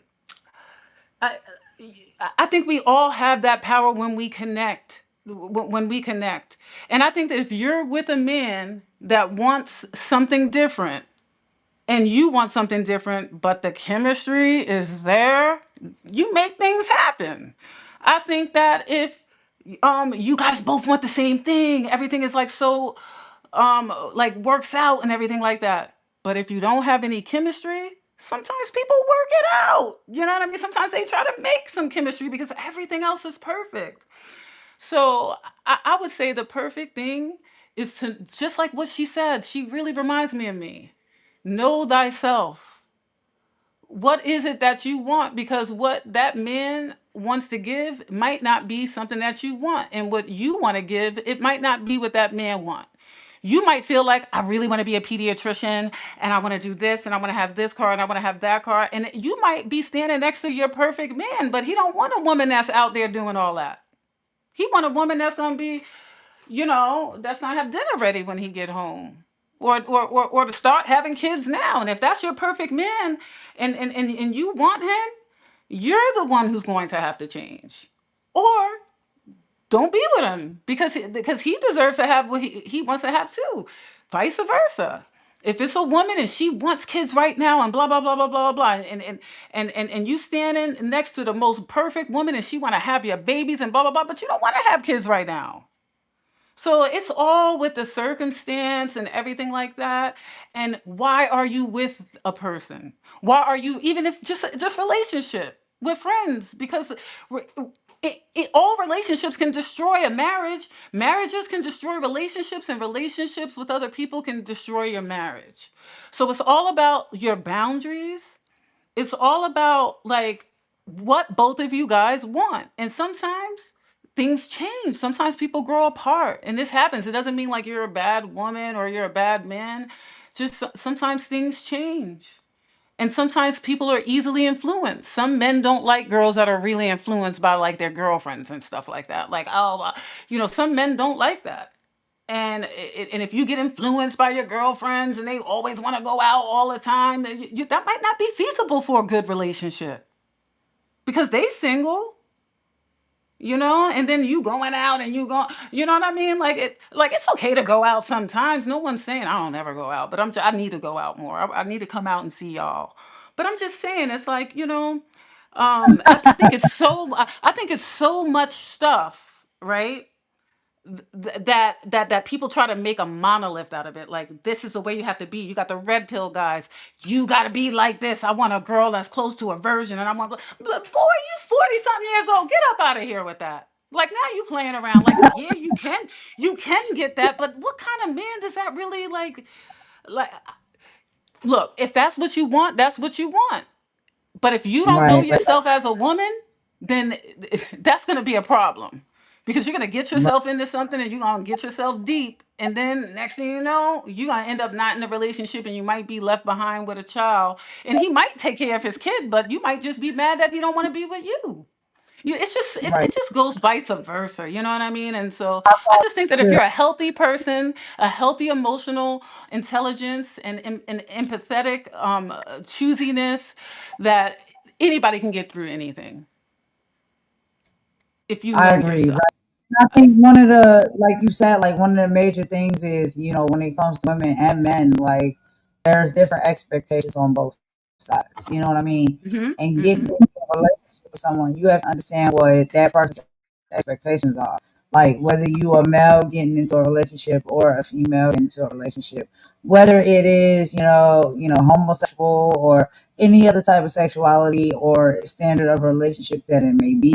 I just think like communication is key, and both entities and individuals need to know like what is it that you're looking for out of this relationship. What is it that I can bring to the table and provide? Is that good enough for you? If we are Hmm. together, are we talking and chilling? You know what I'm saying, and having a good time, or is it we're not each other's cup of tea? I just feel like a lot of the times it can be more simple than complicated, but it seems like people make it a lot more complicated these days. Why do you think that is? Well, I think that people don't know how to read people because they think that reading people is a is a oh, and I totally forgot. I don't even have to. I don't even have to do dinner. I don't have to make dinner right now because I told you we have to go to his grandfather's house. But he's not back yet, so everything is gonna be okay. But I literally think that I'm so glad I didn't start making food. I literally think that we try to make things. All right, I think that it's like communication, not communication. Excuse, what's the, what, how, it starts with a C. Oh, it's an easy word. It's cooperation. You know what I mean? Um, if you're Okay, not a cooperate. cooperative yeah, Also, no, yeah, if you're not a communicate. cooperative person, period. Like, say if you're just the type of person that's just contrary.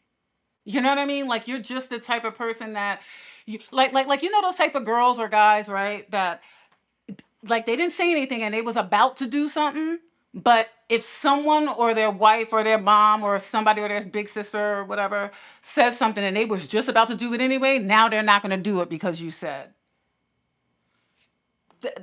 That's a problem Right. in a relationship if you have that You type know of a what? personality. You get what I We mean? need, Like if you we have that type of personality, you're not like are you ready to be in a relationship with a healthy with a healthy man when you just don't want to listen at all? you know what? Say, like, We need to do a live like just separately on this topic alone because okay, this is something that I think is like really dope. That I really think like I we would can love give that. insight. And there's people from all different, you know what I'm saying, like backgrounds and whatnot when it comes to relationships. Like some people that are married, some people that are in a poly relationship, some people that are in, homosexual relationship, heterosexual relationship, whatever. I Hmm. think that conversation can be held, like across the board when it comes to that because it gets very complicated, right? And I think one of the biggest things that stands out, like, what we need to remember is it depends on the person, like what is the person or the two people or the entities that are getting, together or trying to connect with each other. Like, what is the importance Yeah, of that? Whether, yeah. it started very early on or they're getting into something new now later down the line and they're fine age, fine wine age or whatever like that. I just still feel like it's like, what are y'all both going into it for? And You know what I sometimes some mean? people And want how a much? man just because they want what do you call it? They want the comfort of not doing nothing. And I'm not saying that this is for all men. I mean all women because I know men personally, like even people men that are close to me. Like some of A lot them of women, we they talked about want a this. woman that's gonna take care, do every yeah. You get what I mean? Like Hey, vice versa. I think either way, it might be good in that relationship because it might be like a younger guy that's like 36 and it's a woman that's looking good, like fine wine, like 52 or something. He don't really want kids, but she pays for everything and she don't care. It might work with them. A woman that don't really want to do much for her man and she want to run around and go to her friends and her man is like, I don't care, go out, do whatever you want to do as long as you come, so you never know what can work. And I am not going to judge anybody's relationship, especially if it's working and they're not hurting each other and the cops are being called and causing a problem in the community. If it works for them, then why don't we just mind our business? Like, why we got to care like what they do? And like, especially if your life is great, why would you even care about that? Like what someone else is doing with their relationship.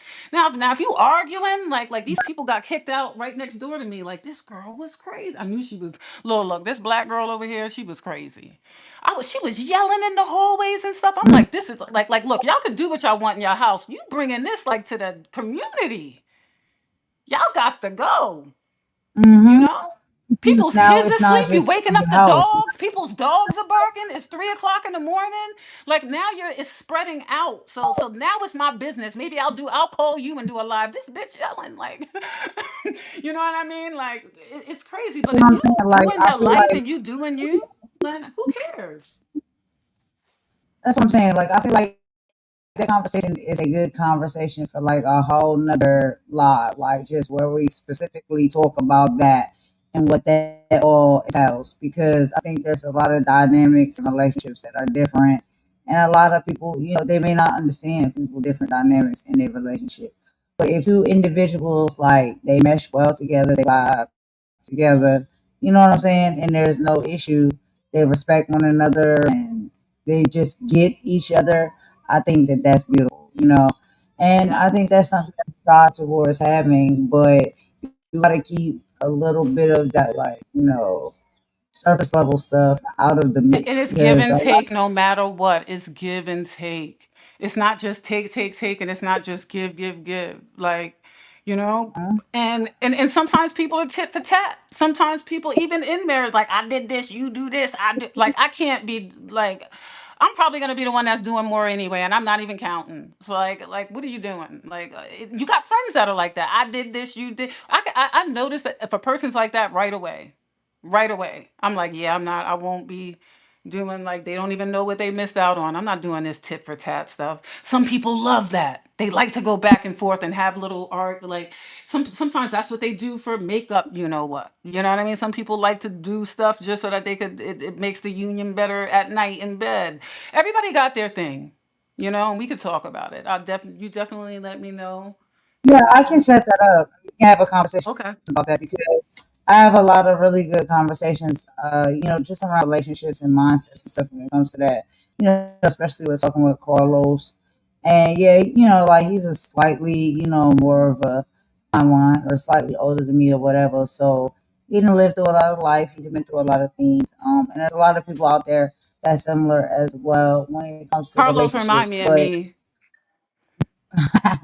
He do. His personality reminds me a lot of myself, you know. yeah, that's what I'm saying. Like, we have Oh, and such you great remember when she said conversations. life path? Remember when she said life path? When she Yeah. was talking about like your life path? We could do something like that too, to where because I love reading life path numbers. Like that's I know a lot of people don't believe in it, but when it's so fun and I love studying numbers and like gematria. But I'm telling you right now, when I learned my life path and then my life path archetype, it really helped me a lot. When I learned what my life path was, like literally, I was emotional for like 3 to 4 days because I'm like, there is something out there that I understand about myself now. I'm really connected to the number that's in my life path. And that could help too because it shows like sometimes if I can like if certain people can know like what their number is, it can help because your life path isn't just like, oh, you're supposed to do this. It helps with like your weaknesses, what are your addictions, what are your this, what is your that, you know? And that can help you because it's like I never understood that about myself, but I found out what my life path is, and it's like, wow, this really, and it can just help you understand things better. So I just wanted to throw that out there.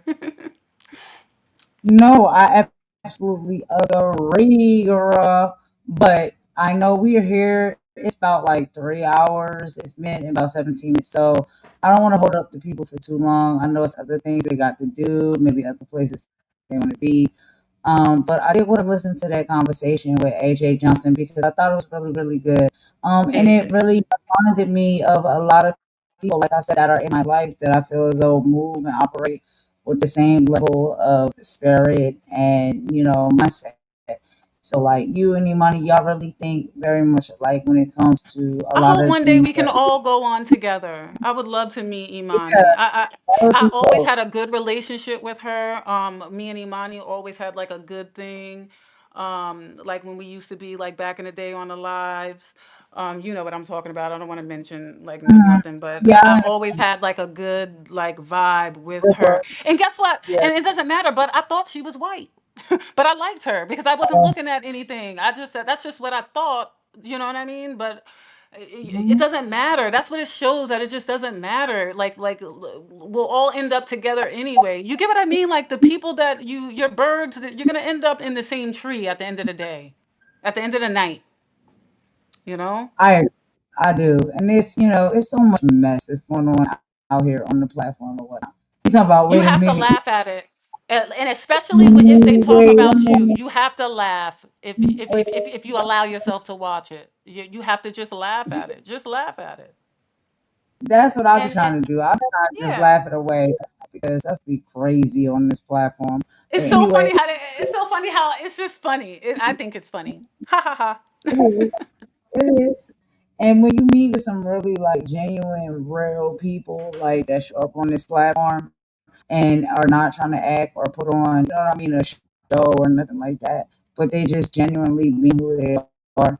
Like I like those type of like that's the people I gravitate towards. I don't knock nobody for their hustle or their shows and stuff they putting on, but the People real like people ones. being jealous of them. If they feed off of that, that is my cue. That is my red flag. You like that other people are jealous and you're accentuating it. Oh, I dropped my thing. You know what I mean? And I'm so sorry, guys. I dropped my thing. You're accentuating the fact that someone's jealous of you. If I find out somebody's jealous of me, I find sometimes you can actually make friends with these people. You really can not go out of your way, but just be yourself. Don't let it bother you, and they'll come to you in the end and be like, I really thought when I first met you, I thought you was stuck up because you're tall. And then they find out like you're the nicest person. I didn't tell them like I'm nice, I'm really nice, and I do this for people and I do that. I don't do that. I just do what I do, and I stay away from those leeches. Because even if you got money, you can still be a leech because you're stealing people's energy. And you stealing and you're making up things just to cause a reaction, and that's stealing energy. That you're a thief. You're a soul thief. And guess what? The person who is allowing their soul and their spirit to be stolen, they're just as bad as the one that's doing it. That's my opinion about that. Yeah, I agree. So But we're going to talk about all of that on another live okay, or whatnot. We held the people this was out really too long, but good. thank you for everybody who I love you guys. talked with us. And you should too, girl, because the part two will be good. So, we'll talk about it a little Yeah, bit more and hear a little bit more from Jay Johnson. We love her over here. she's so beautiful But too. yeah, it's She's about, so beautiful, yeah, she is.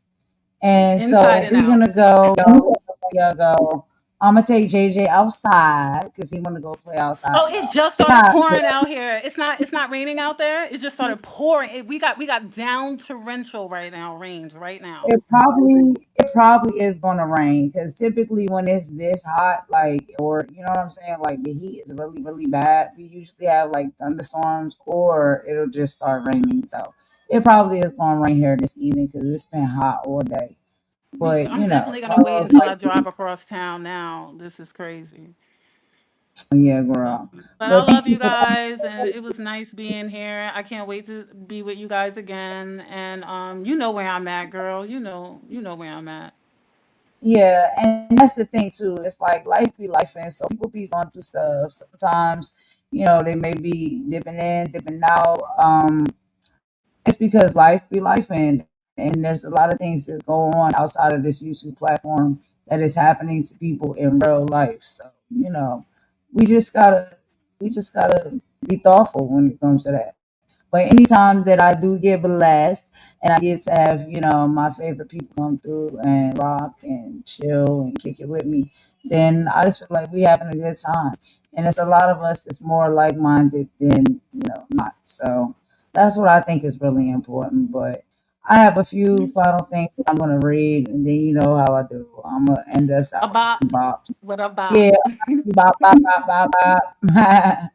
And then that's it. We'll be done for part one. We'll come back and do a part two. I think this is a conversation. So yeah, but thank you for popping in for a little bit, girl. I know you was a bit busy, but thanks for coming Well, in thanks and for giving some. having me. Thanks for having me. Of course, you're always welcome to come. And for everybody who came and joined us, we got Split is here. You know what I mean? Earlier we had some other people as Yes, well. Split. Wasn't that the person that I spoke to when the last time I was on a live when I was in the car driving across town? I think so. I think Split was on the platform during And that time. Carlos. Yes, yeah. But yeah, Carlos is Split, and we was talking about a few different things back then as well. So, and we had a live yesterday where we was talking about a few things, and it was pretty fun. You know what I That mean? was Like that was we just fun. Yes.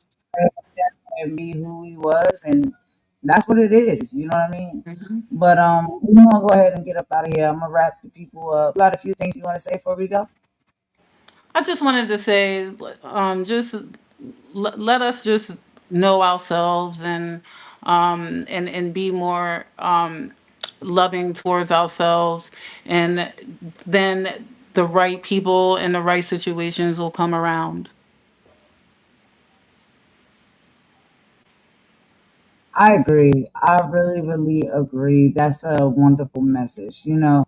And through a lot of what we was hearing today, you know, like on this live, it just goes to show you that, like, you know, people have different skills, abilities, talents, and a lot of sometimes what people have is like gifts that was given to them by the creator, given to them when they were born.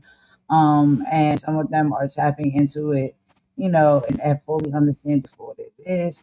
Some people are navigating through that. I don't think, you know, that should be looked at or deemed that to be a problem as well. I'm one of the people that's just like, look, I don't, you know, sometimes I just don't want it, but it's there Hmm. and there's choices Hmm. and things based off of it. And so, you know, that can be misunderstood sometimes. But, you know, that's like, Sometimes you it's know, not in your path at the moment for you to know everything and to do everything properly. Sometimes you need to do things wrong in order to know not to do it again. And sometimes we have to do things wrong many times in different ways in order to find out what the right way is. So, right, exactly. But y'all, let's go ahead and end this live. We don't want to keep y'all too much longer. Y'all know I'm gonna end it with some bops, and we will talk to y'all on the next live. I hope everybody has a beautiful rest of the day, whether it's morning, afternoon, evening, or night for you. You know, and we are approaching Friday, y'all. So yeah, everybody have a happy Thursday. Thank you so much for everyone who chimed in and came to listen. Even if you were listening in the cut, we can feel your presence. If you were just listening in the bushes to take it back and run with it. Do what you do. It is what it is. You know what I'm saying? mhm. But yeah, we're gonna go ahead and end it with a few songs. Okay. Let me end this right here. Give me just a second to get everything set up. So yeah, y'all, let's go ahead and ride out with a boppity bop bop bop. And we'll talk to y'all on the next one. So thank you so much for joining. Shout out to Nafisa. Thank you for coming up, girl, to kick it for a little bit. And shout out to Imani. She's doing some business and has a restful day today. So she will be back you know, when she got her business and stuff all together. You know, we gotta Shout take care out of to our Imani in the chat, and Mommy and JJ, Carlos and Slit, everybody, Star, everybody. everybody. Yeah. Yep. Shout out to y'all and thank y'all so much for coming through. We'll talk to you very soon, y'all. I got some more stuff coming up. You will see. But yeah, I just wanted to do something today. So, you know, a little interview joint. That But was you know, we cute. always gonna have to keep posting about what's going on here with our politics as well. So that's something that we enjoy doing over Carmelo got here. a new lawyer. Carmelo's judge got recused, and I cried. Mm, Yes, I okay. We cried. I cried yesterday. Yeah, so that's some good news. That's some good news. Yes. okay. Well, we will talk about that and update the Yeah, people we on that as should. well. We But should. let's go ahead and jam it out, and we'll talk to y'all in the next one. So this Okay. is Golden, and Nafisa decided to come through. So Golden and Nafisa is out. Bye. And of course, Bye. Mama Walker and Imani, they're in the background. They got other things going on, but they're here with us as well. So all four of us is like, thank you so much for joining, y'all. And we'll talk to you on the next one. So we're out, y'all. Bye.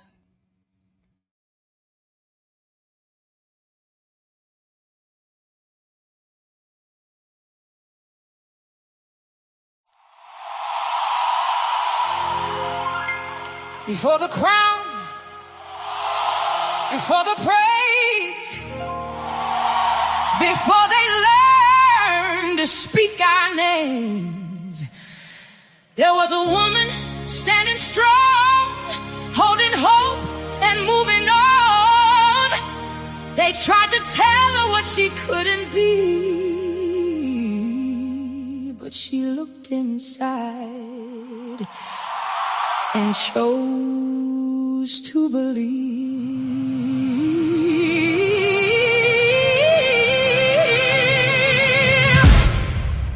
She wore her light, her strength like the rain. Smile through the struggle, dance through the pain. They said, know your place. She said, watch me rise, with the fire in her heart and a dream in her eyes. They judged her skin, they judged her face. They tried to make her feel out of place, but every scar became her art. Every wound strengthened her heart. Still beautiful, still standing. She learned that beauty is more than a face. It's courage and kindness, it's power and grace. It's getting back up when you falling apart. It's carrying hope with a tired heart. She walked in gold when the road was cold. She walked in gold with the story to unfold. Black woman, shine bright, let your beautiful spirit ignite. Every woman, every shade, every dream that you have made. Don't hide, don't fold, don't fear growing old. Your heart is your treasure, your soul is your gold. She walked in gold, and so do we. Hey, they told us change your hair, change your face, change your body, change your shape, change your voice. Don't talk too loud, don't stand too tall, don't make them doubt. But why should a woman break herself apart just to make somebody comfortable with her heart? No, we wear the curl, the braids, the lopes, the gray, the scars, the curves, the wisdom we earned along the way. Black is beautiful, brown is beautiful, light is beautiful, every shade is beautiful. And beauty ain't a contest, ain't a crown to steal. There's enough light in this world for every woman to feel, because we are not just what the mirror shows. We're the hands that build, the hearts that know. We're the mothers, the daughters, the sisters, the friends, the women who break what the past couldn't mend. She walked in gold through the fire and the cold. She walked in gold with the heart brave and bold. Black woman, rise high, put your crown against the sky. Every woman stand tall, you don't have to shrink at all. Your beauty has meaning, your voice has soul, your story has power. You are the gold.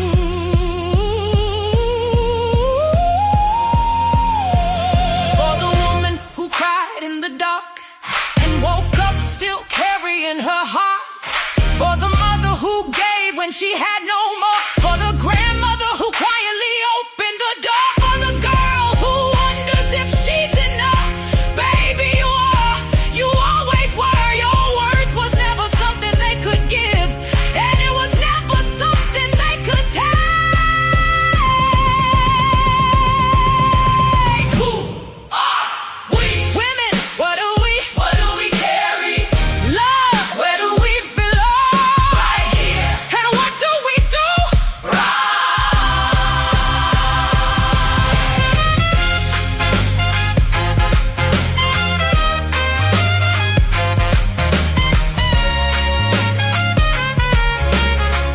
Come on, come on, come on, come on, sister. Step to the left, step to the right, turn around. Let your joy shine tonight. We fought, we loved, we built, we healed. Now, yes, like freedom is real. We carry the past, but we're not trapped there.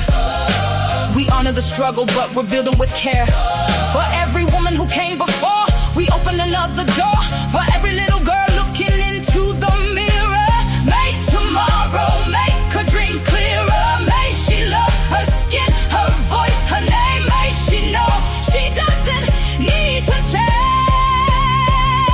She walked in gold. Through the tears, through the years, she walked in gold. Through the battles, through the fears, black woman stand proud. Every woman stand tall. There is room for every one of us to shine through the all. No more hiding, no more shame, no more shrinking to fit their frame. We are history, we are tomorrow. We turn our pain into something we can borrow. Walked in gold. She still walks in gold. She walked in gold. And now we walk together.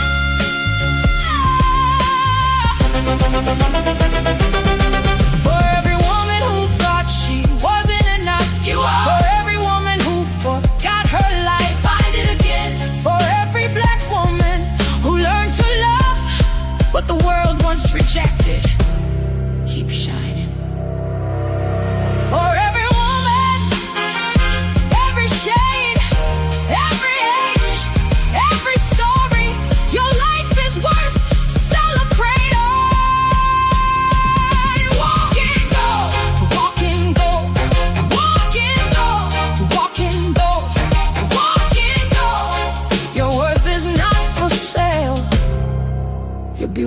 not up for debate. Your story is not too late. You were born with a goal.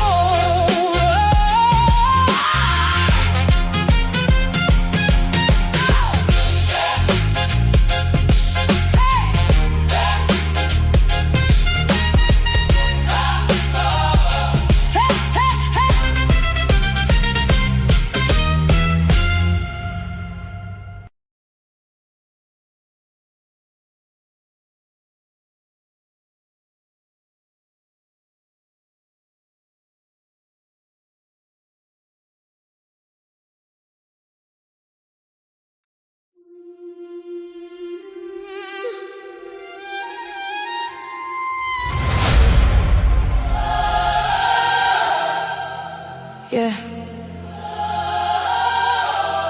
Everybody got a version of me.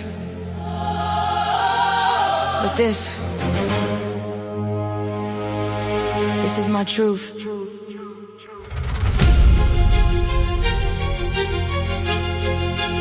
Oh, yeah, yeah.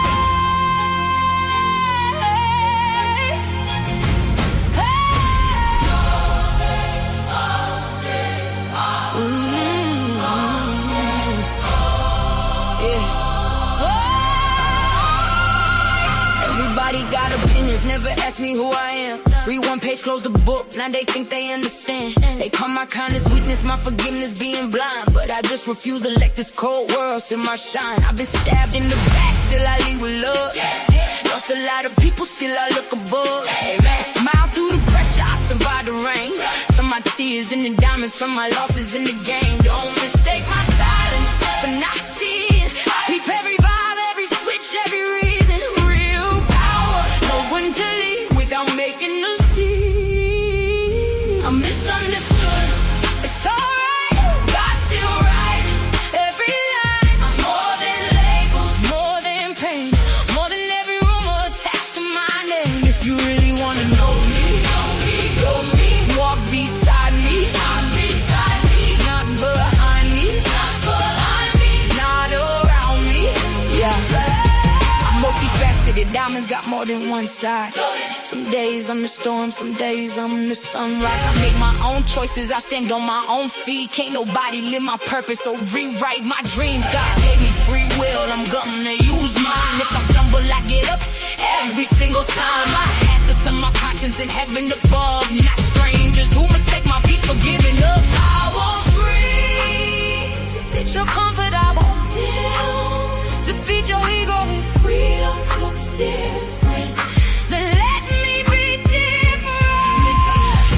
Still I'm standing, still believing, still becoming. Maybe if we listen before we judge, we discover we all carry invisible scars.